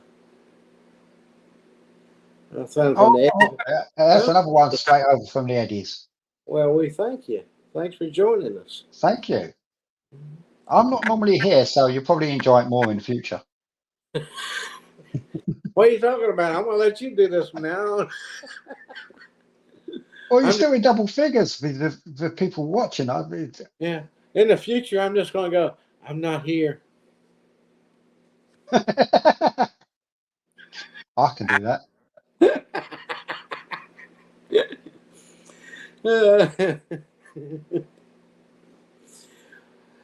Oh, man. It's, yeah. Neil, This has been a lot more fun than I thought it would be. Yeah, man. Yeah, well, you'll have to go on another trip now, see. Well, I mean, I was a little disappointed. I normally go to the Christmas concerts for that Libra Choir, Yeah. and this year I'm not going. Oh. The tickets went on sale. What's happened is the venue merged with another much larger group, yeah, called the South Bank Symphonia. And earlier this year, they effectively took full control of the venue. The ticket prices went up by 30% for the main seats and that sort of thing. For the gallery, it's doubled. They've doubled the price for going up in the upstairs gallery. That's been doubled. Wow. And I used to pay for what's called a friend of St. John Smith Square. I used to pay for that. And they upped the price of that. And what it does, it gives you advanced. Okay, so you can actually buy the tickets 3 days in advance. Yeah. They've also got patrons who can buy their tickets 7 days in advance. This obviously it's a bigger company now. Yeah. With a lot more patrons. So when it came to the tickets going on sale, none of the good seats were still available. They'd all been snatched up by these other lots. And I just don't like the way they're running it now. It's just, I'm not going to pay for that sort of membership for them to, basically double the prices on everything. Yeah, that's everything's going that way. Everybody's merging and other companies taking It'll be the first Christmas concert of theirs that I'm going to miss in 5-6 years. Oh, well, we can't have that, Neil. You just Christmas, I'll go live and sing for you. Eric, It's just really annoying, Yeah. Did you see what Eric said? What? You're both silly. But he's got room to talk. Yes, but he's not as good at it as we are. You know, Yeah. I've known Eric for it's got I don't know how many years now. It's got to be at least 14, 15 years now, and he's still learning. Peggy's advanced student compared to him. Peggy's doing well. Yeah. You know, to be quite honest, I don't think there's too many people. There's two types of people that know me. How did you? There's a type that don't like having that sense of humor. Don't like the sense of humor I've got, and so they disappear. And there's a type that are very sensible when I first meet them, but are now just as big an idiot as I am. You know, so that's the type of people. You know, I have that bad effect on people. How did you meet Eric? Yeah, Eric says 14 years plus. Eric, a friend of ours. We're all Libra fans. He's a Libra fan as well. And a friend of ours started a little chat group for 4 or 5 of us, and only once, Eric. Only once, yes. Started a little chat group with us, and you know, we've stuck together ever since. Okay. You know, I didn't know if he was over there or something one time. no. It's not like that. The only Libra fans that I've met recently they're just plain weird. You know, when I went to Ely, there was a couple of Libra fans that stayed at the hotel with me. One of the boys from the choir actually stayed on the Saturday night at that hotel. I got to meet him in the morning. But one of the guys there, he goes to all of their concerts. He's from the Netherlands, and he travels around on an old Vespa type scooter type thing. You know, he's got a sound system on the bike, and he's blasting Libra music out left, right, and centre as he's riding along.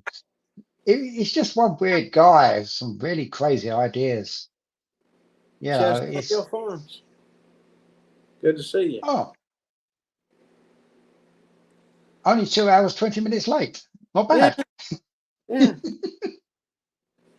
You'll have to go back and watch the beginning when Neil run his video. Yes, I've started going onto the Chestnut Hill Farms lives these days. Nick's really good at. He's easy to crack up. He is very easy to crack up. They can be talking science seriously. He reads one of my comments and that's it. He's gone. He's late everywhere. I forget what town they're in. I've got to know my way around America quite well now because of all these different homesteads and that sort of thing. You know, it's I probably know my way around America better than some Americans. You know? Well, I started listening to watching quite a few of them at one time, and then I had to eliminate some of them. So Nick just said some of us have to work on the farm, Kevin. Yes. He must get a lot of fun out of watching them do it. So that's why he's late. What town y'all in?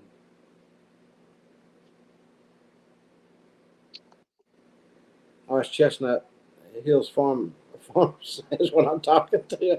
I'm just throw it out there. What town you in? Everybody answered. They only read comments when they're actually on lives. Clayton. Okay, that's why I couldn't remember. I knew you were in Alabama. I met you. I At, don't know why it is with Alabama, but I always call it Alibaba. I yeah, don't know why. I I just met can't. I met them at Pedals. What was it called? Pedals from the Past, Petals wasn't it? from the past, yeah. But oh, something went dark here. Because I didn't realize. It seemed like everybody that was on YouTube was in Oklahoma. But then I Well, that's discovered. where my journey started. You know, Then, because you've got the Walkers, you've got the Arms, you know, all sitting in Oklahoma. And I thought, well, you know, Oklahoma's the YouTube capital of America now, yeah. But then, you know, you pop up over in Georgia, and you've got Alabama, and you've got, you know, suddenly I'm all over the south of yeah, America, yeah, Florida. south of the USA. And, yeah, I discovered there was a lot more around here than I realized. I can't remember the young man. He's not making very many lately. He lives not too far from me. Uh, September. I looked on Pedals in the Past website about 2 weeks ago to see if there was any advertisement or anything on it. R&L Homestead. That's what I said. That's what I'm trying to think of. And there wasn't no advertisement. Most of the stuff that was on their website is from last year. Nothing new. Yeah, R&L. He's a nice young man.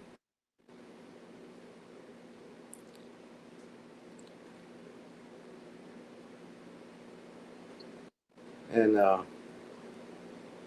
then we got G&G.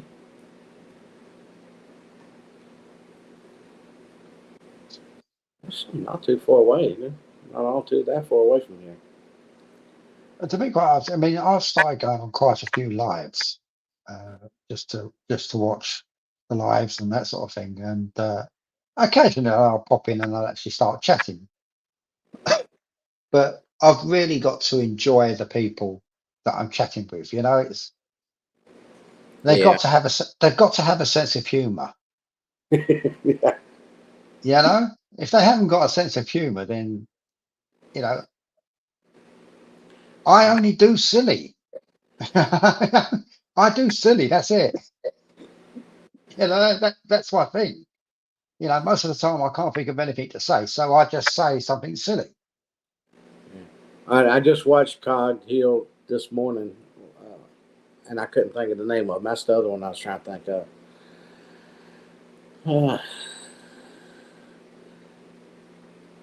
But I mean, when Kevin started coming on as an admin, as a moderator on the channel, sort of thing, I was expecting to get kicked off because he kicks everyone off. You know, he just kicks everyone off. Yeah.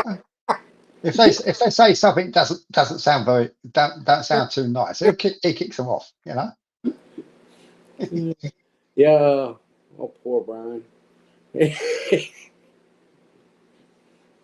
Ah, I've just worked out why it went dark. That lamp's died. Battery's died on the lamp. Oh well. It's old. It doesn't last very long now. That explains why I knew it had gone darker, but I couldn't work out why. Well, I don't. I get serious sometimes, but I like to have fun. It's all about putting a smile on face. I started this so that when I'm gone, hopefully it'll still be around and my grandkids can go, "Who was that man again? That's your poppy." Oh, okay. They'll at least know who I was. I think one of the reasons why I do silly so much is because when I am serious, if I'm having an argument with someone, yeah, people don't like arguing with me. People really don't like arguing with me because 9 times out of 10 they end up arguing with themselves Yeah. because I take what they say and I'll feed it back to them and say, well, you just said this. Now you're saying that. Make up your mind. You know, people don't like arguing with me because I have a bad habit of listening.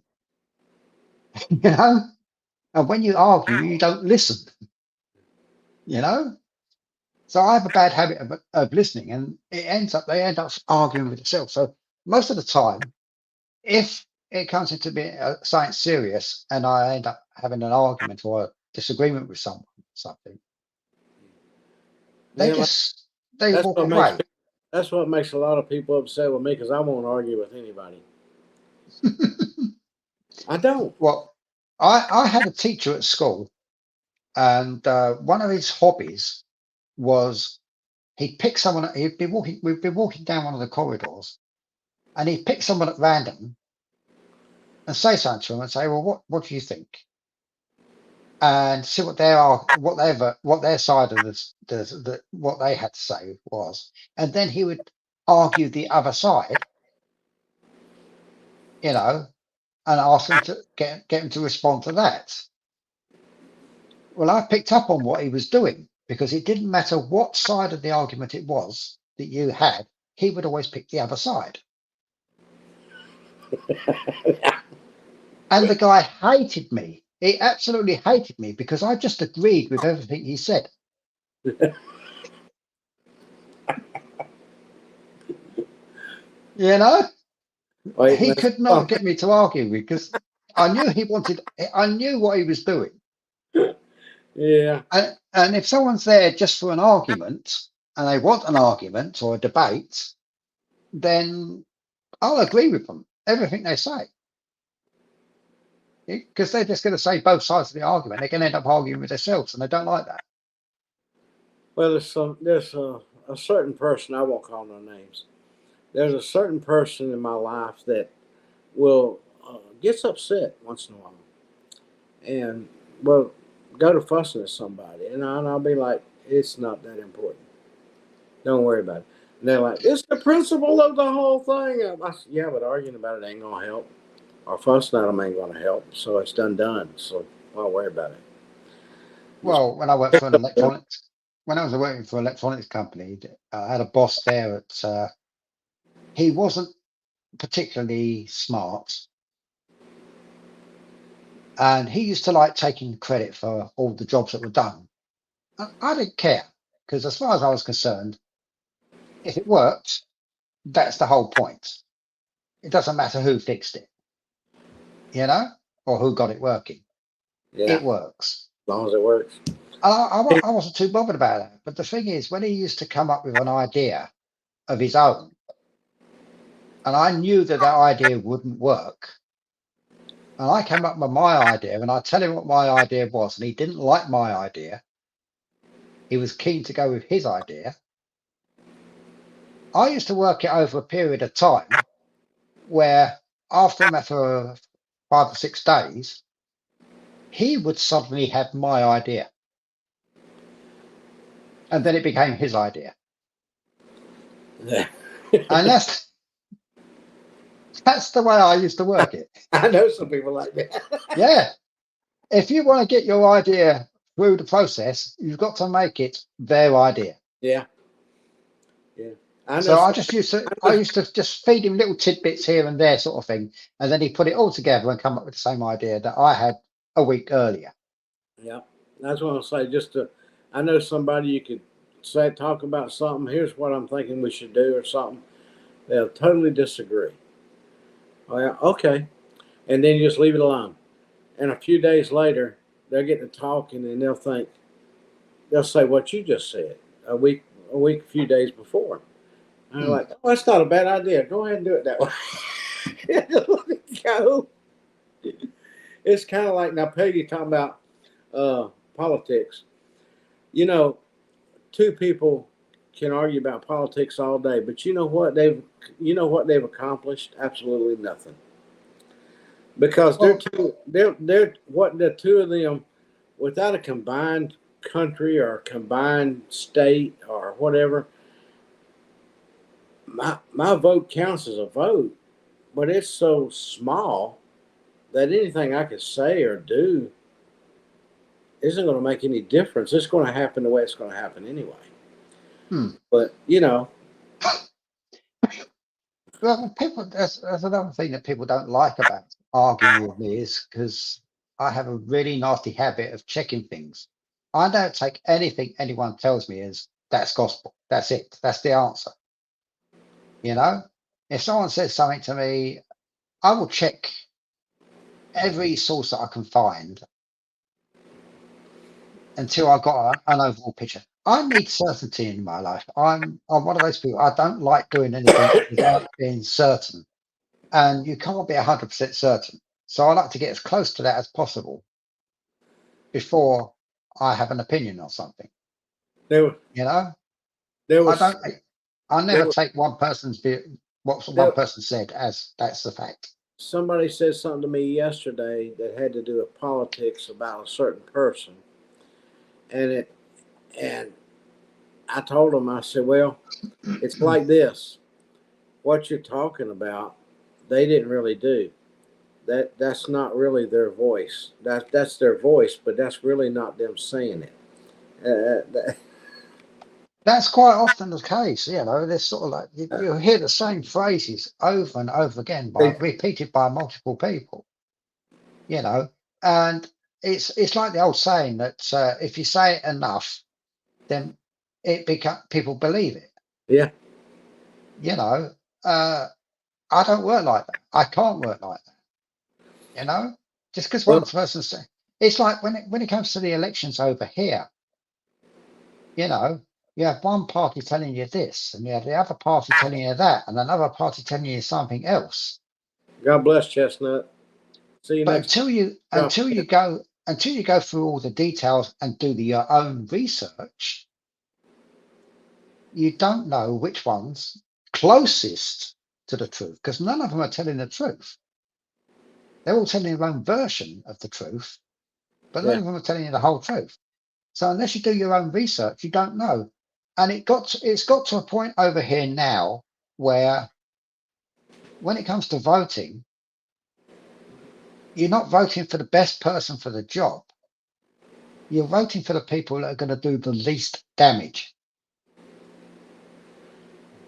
And God that's bless Nick. sad.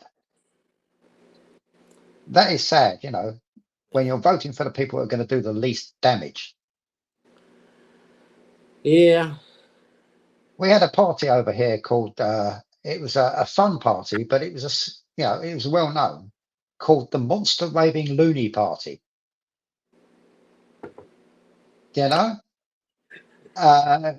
with the leader was called a guy called Screaming Lord Such, and he was going to replace Nelson's column with a statue of Screaming Lord Such made of gold.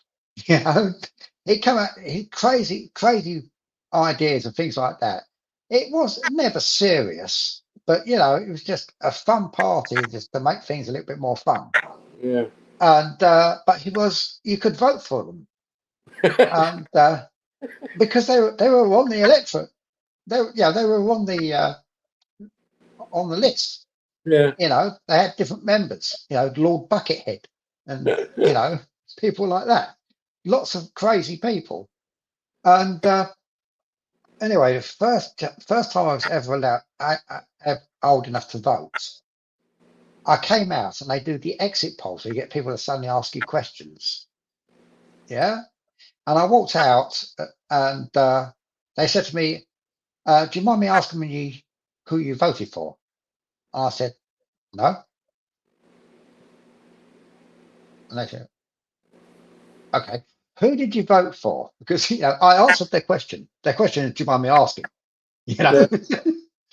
they asked me who did I vote for, and I said I voted for the Monster Raving Loony Party. You know, and they said, "Well, okay." And they was expecting either Labour or Conservative. You know, they got Monster Raving Loony Party. You know, so they said, "Well, uh, could you tell us why you voted for them?" I said, "Yes, because they're the only party that are crazy enough to actually do what they say they're going to do." Yeah. Yeah. It's Peggy, it should be a private thing as far as what you actually walk in and vote for. I mean, I don't care who knows what I vote for, but if they don't like it, then they go vote against me. That's all I can tell them. Well, that's just it. So some people say to me, are you a Conservative or a Labour person? Neither. I'm a who's going to do the least damage person. Yeah, who's going to benefit the people more than anything? Yeah. Or who's going to do the least damage? Yeah. It's turned into that these days. It used to be a case of this party's going to do a lot for the country and a lot for the people, or that party's going to do a lot for the country. Now it's a case of they're all doing negative stuff. So you've now got to work out who's going to do the least amount of damage. Yeah, it's changed a lot.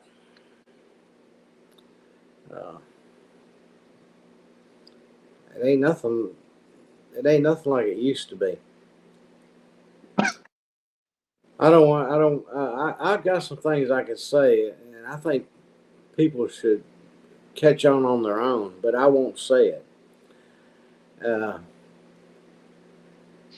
that's another thing, because people are setting their thoughts, This is what our side is saying, so it doesn't matter what you say, I'm going to believe this. It doesn't matter whether you can prove something or not.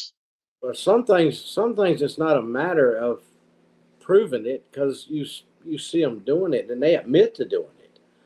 They take credit for doing it, and it's don't benefit the people. And then you're like, and people are still voting.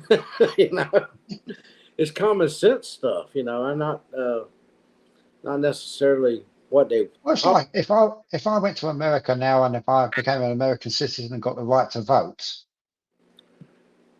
I don't think I would, because I don't really know. I know what they say, but I don't know whether that's actually going to turn into something that's actually going to become real at the end of it. Two old people on the couch. You can say what you like to get elected. That doesn't necessarily mean you're actually going to do that once you're in. Yeah. And that's I don't like politics like that.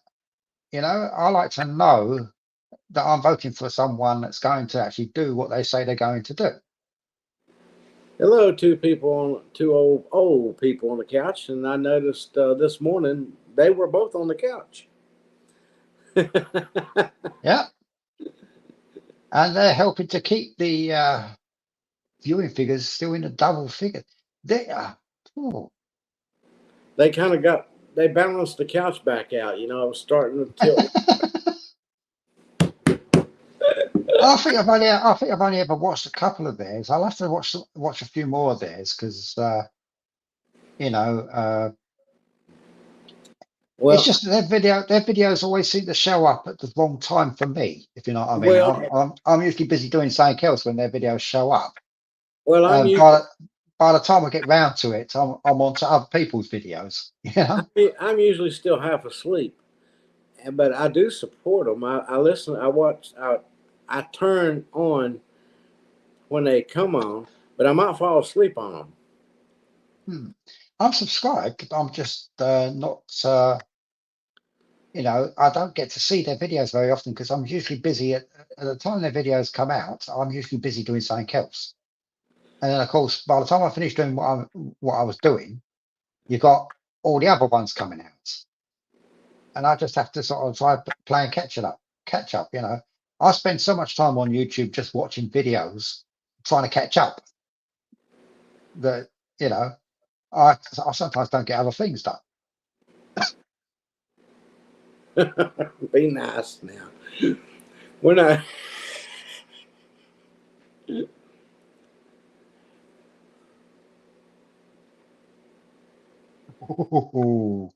I know that's when you do it to old people on the couch, but that's just I don't get up that. I don't get up that early. At least they were honest about it, Peggy. That's the thing. At least they were honest about it. Vote for me, and your town shall burn. oh, I believe they'll really do it. Let me run down and vote for them. It's not quite like that. I mean, it's, it's got to be sort of like something sensible. Or, if they say that they're going to make life better for this group or that group, then yeah, they've got to do that. I lean. I'm going to tell you. I mean, you probably already know. I lean Republican a whole lot, but they can go too far, and I've heard them say some stuff that I'm like, whoa, wait a minute, hold it now. But I don't hear nothing that I'm interested in on the other side at this time. Years ago, I would have voted Democrat in a heartbeat, like when Kennedy was president. But they knocked him off. So anybody, That's another thing that gets me is that in America you've got Republicans are red, the conservative side of things are red, the right side is red, and you've got the left that's blue. Over here you've got Labour, which is red, they're the left, and Conservatives are blue and they're the right. And it can get really confusing sometimes, because if you look at other countries, most of them have blue as left and red as right. right? But then you get to another country and you see that their parties, you see these parties talking, and you see one's in red and one's in blue, and you're thinking, okay, he doesn't sound like a blue. He doesn't, it's just tricky to try and keep track of what it is. But when I first started looking at American politics, I immediately, when I first started, assumed that red was going to be the same as it was over here. Definitely not. Complete opposite. Yeah, The Conservative Party this time round, though, discovered the fact that they, for the last year, they started doing some really nice things for people. Yeah. And for some reason, they seem to think that everybody was going to forget the other 13 years before that. Yeah, exactly. And they got slaughtered. And they got literally slaughtered. Today, in this day and time, they can do one thing, and when it comes election time, spin it and say they didn't do none of that. And people it's almost like people go, "Oh yeah, they didn't do that." Yeah, but I mean, the Conservatives over here were basically one thing that really annoyed me was the fact that we've got laws, and some of the laws they made, and they break them. There was a new bill coming out that was due to go through Parliament last year. It was a modification of the Mental Health Act. Yeah, and I read the whole bill, the draft bill as it was first done. It was agreed on by all the major mental health charities, experts, and everything else like that. And it was really well written. It was really well defined, and it's more often than not when you go to a court, you've got people arguing different elements of the law. Yeah. And you've got one bit of the law, and one group interprets it one way, the other group interprets it the other. And but this bill was written so well that there was no room for interpretation. It said this is exactly what that means. Yeah. The Conservative Party, after it was all agreed, and that's okay, that's how we love it, and it was going to go into the process of going through Parliament. Yeah. And they scrapped it. They scrapped it because what they wanted, they said, they wanted a simpler, shorter version. Yeah. In other words, there wasn't enough loopholes. There was no room for them to manipulate it. It was too well defined. And that told me that, this bill that they would come out with is just going to be an abortion. You know, it's going to be a mess of loopholes, and so that they can sort of like, they could break the law again, but do it so that say they're not breaking the law. Well, what's changed to me over the years is what people used to, they would always say they needed to be in a mental institution back in the day. Now that's the norm. Now they're normal and you're not. Well, that's just it. See, the thing is, part of this mental health bill was going to effectively take autism away from being defined as a mental health issue, because there's far too many. Something like 60% of all the people in the mental institutions in this country are there because they're autistic. That's a scarily high number, you know. And when the I say government's that, I mean it in a way that what was the most ridiculous thing you could possibly think of doing is now normal. I guess that's the best way. Yeah. You know, like who But, in I the mean, world would do that now today? Oh, that's normal. Yeah. I mean, sometimes if I get a bit overwhelmed by what's going on around me, sort of thing, then I can act a little bit odd, you know, because I'm overwhelmed. I can't handle what's going on around me, you know, and that can draw attention. Yeah. And that can, and you know, that used to be enough for you to get locked up. Oh yeah. You know, and but autism isn't a mental condition. No. It's a neurological one. You know, it's a physically neurological condition, and the bill was due to try and take that away from the mental health bit. The trouble is, the Conservative Party were basically, they wanted to target people with mental health conditions, you know, so they couldn't get the help. They couldn't automatically have a right to the help. It's a mental health condition. It can be treated. You can carry on with your life. Yeah.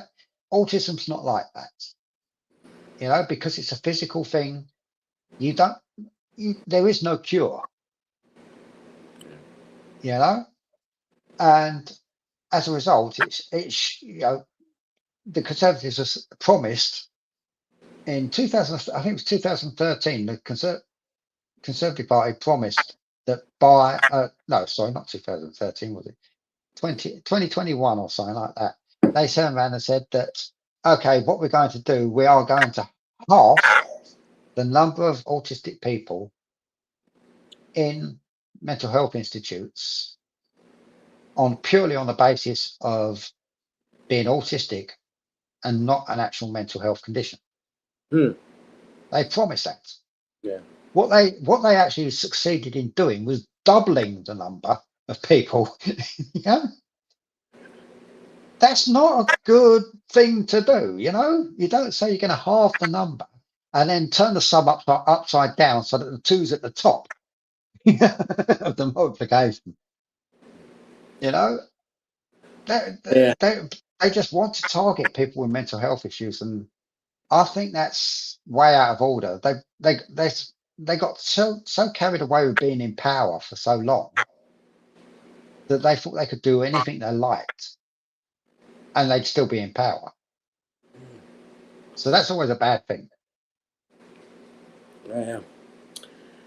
Yeah.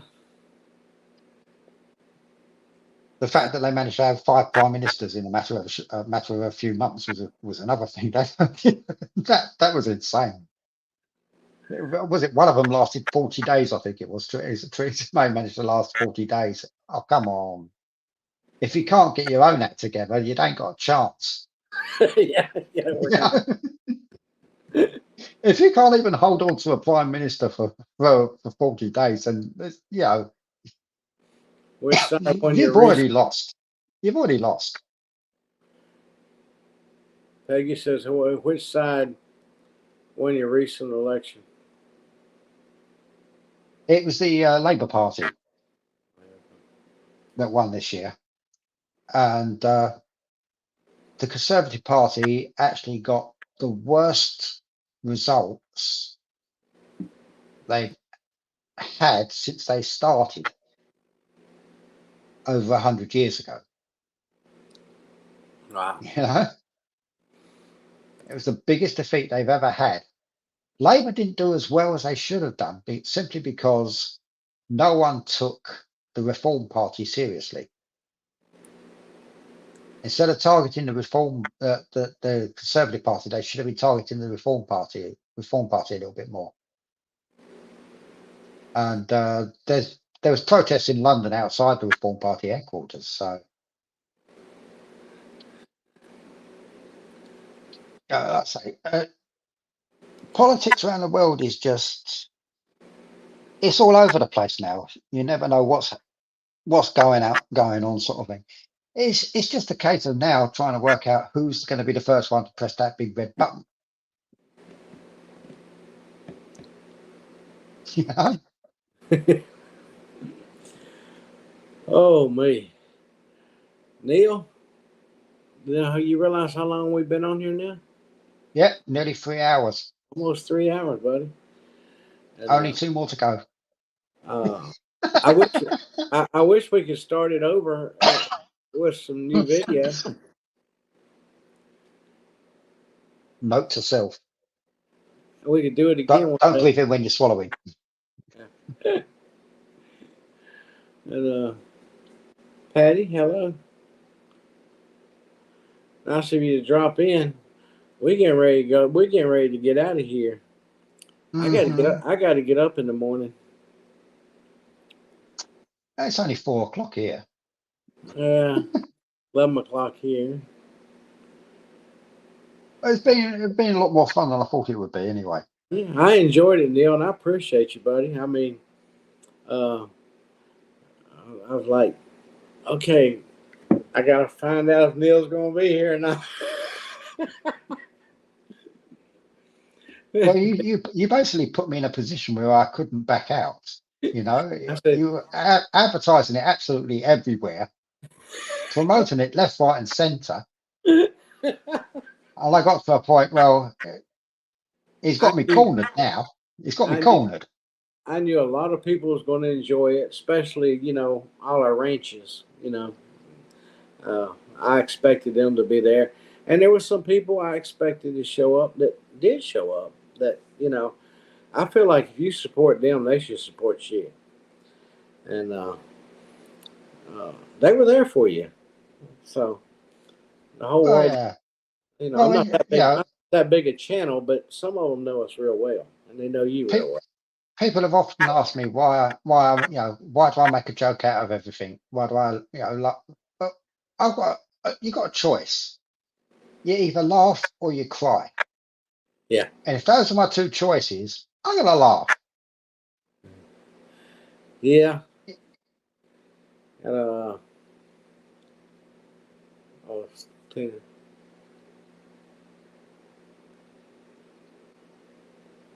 Good night, Tina. God bless. I guess she was leaving.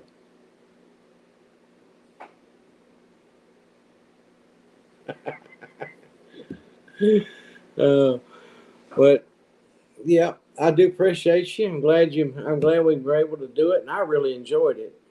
Yeah, thanks to everybody for turning up. I mean, I'll be able to go back and watch it again now and slow it down a little bit. It's one of your biggest lives, isn't it? I can look at some of those. I can look at some of those buildings a little closer. Yeah, I mean, you can pause it a little bit and have a look in there and have a look around. I know when you went up there, I was looking before you said it. I was looking and I'm thinking that looks like all wood to me. That looks like wood. And then you said it. There's a little story, a quick little story behind that. There was a stone tower there before, a square stone tower. And when the ladies' chapel was built, the land shifted underneath and the tower came crashing down and did a lot of damage. So the engineers had a quick look around it. And the reason it's octagonal is because they found that there was where if they put another stone tower up in the same place, it would do the same thing. The ground wasn't firm enough. Yeah. But they found that there was an area around it that was pretty firm. So what they did was they built an octagonal building up to where the actual top of the tower bit was. And to save weight, they built the rest of it out of wood. So the whole of the top of that part of the tower is made of wood. And it's, to be quite honest, going in there and seeing all that wood and all the way it's put together and all the different struts and all that, that's worth going up there all on its own. Oh yeah. Yeah. Well, we're gonna say good night. Yep. It's been a pleasure, Neil. We'll do it again someday. And thanks for everyone to showing up. Next, Hope they weren't too bored. the next thing to look forward to on my channel is a little trip, a little fun, crazy trip. Just something that come in my mind to do from something I saw that I'm going to go visit. And I'm, like I said, I got a doctor's appointment Tuesday, so it'll be after Tuesday. It might be Wednesday or Thursday, but I'll start putting out shorts or short videos or either shorts. See if y'all can figure out where I'm at, where I'm going, which direction I'm going. Well, I think that what you're doing is entertaining enough. That's the thing, because you can have people going on there droning on and on about this sort of thing, that sort of crop thing, and that sort of crop thing, but you've got to add a little bit of fun to it. Oh yeah. You've got to look. If you don't look like you're enjoying what you're doing, then the people watching the video are not going to enjoy watching the video. Well, I've had fun with it. Like I said, it started out for my grandkids and it's turned into this. But if I don't never have no one else other than the people I've got in here, I'm tickled to death. Well, I've only got 13 subscribers. I've had an account for years. I was one of the first ones. I don't care. I can't even do a live myself because you need 50 people, 50 subscribers just to be able to start going live. I can't even do that myself. So. Well, we can get you up to 50. Oh, I don't want to get up to 50. I don't want to be doing doing my own videos and that sort of thing. Yeah. Well, we're sure glad to have you tonight, and I really, really enjoyed it. And yeah, it's been fun. I'm gonna go back and watch some of it and slow it down to where I can look at some of the sites a little more. And everybody else, so we appreciate you being here. Y'all have a blessed night and keep on smiling, because Jesus does love us. See you, Neil. Good night. Bye.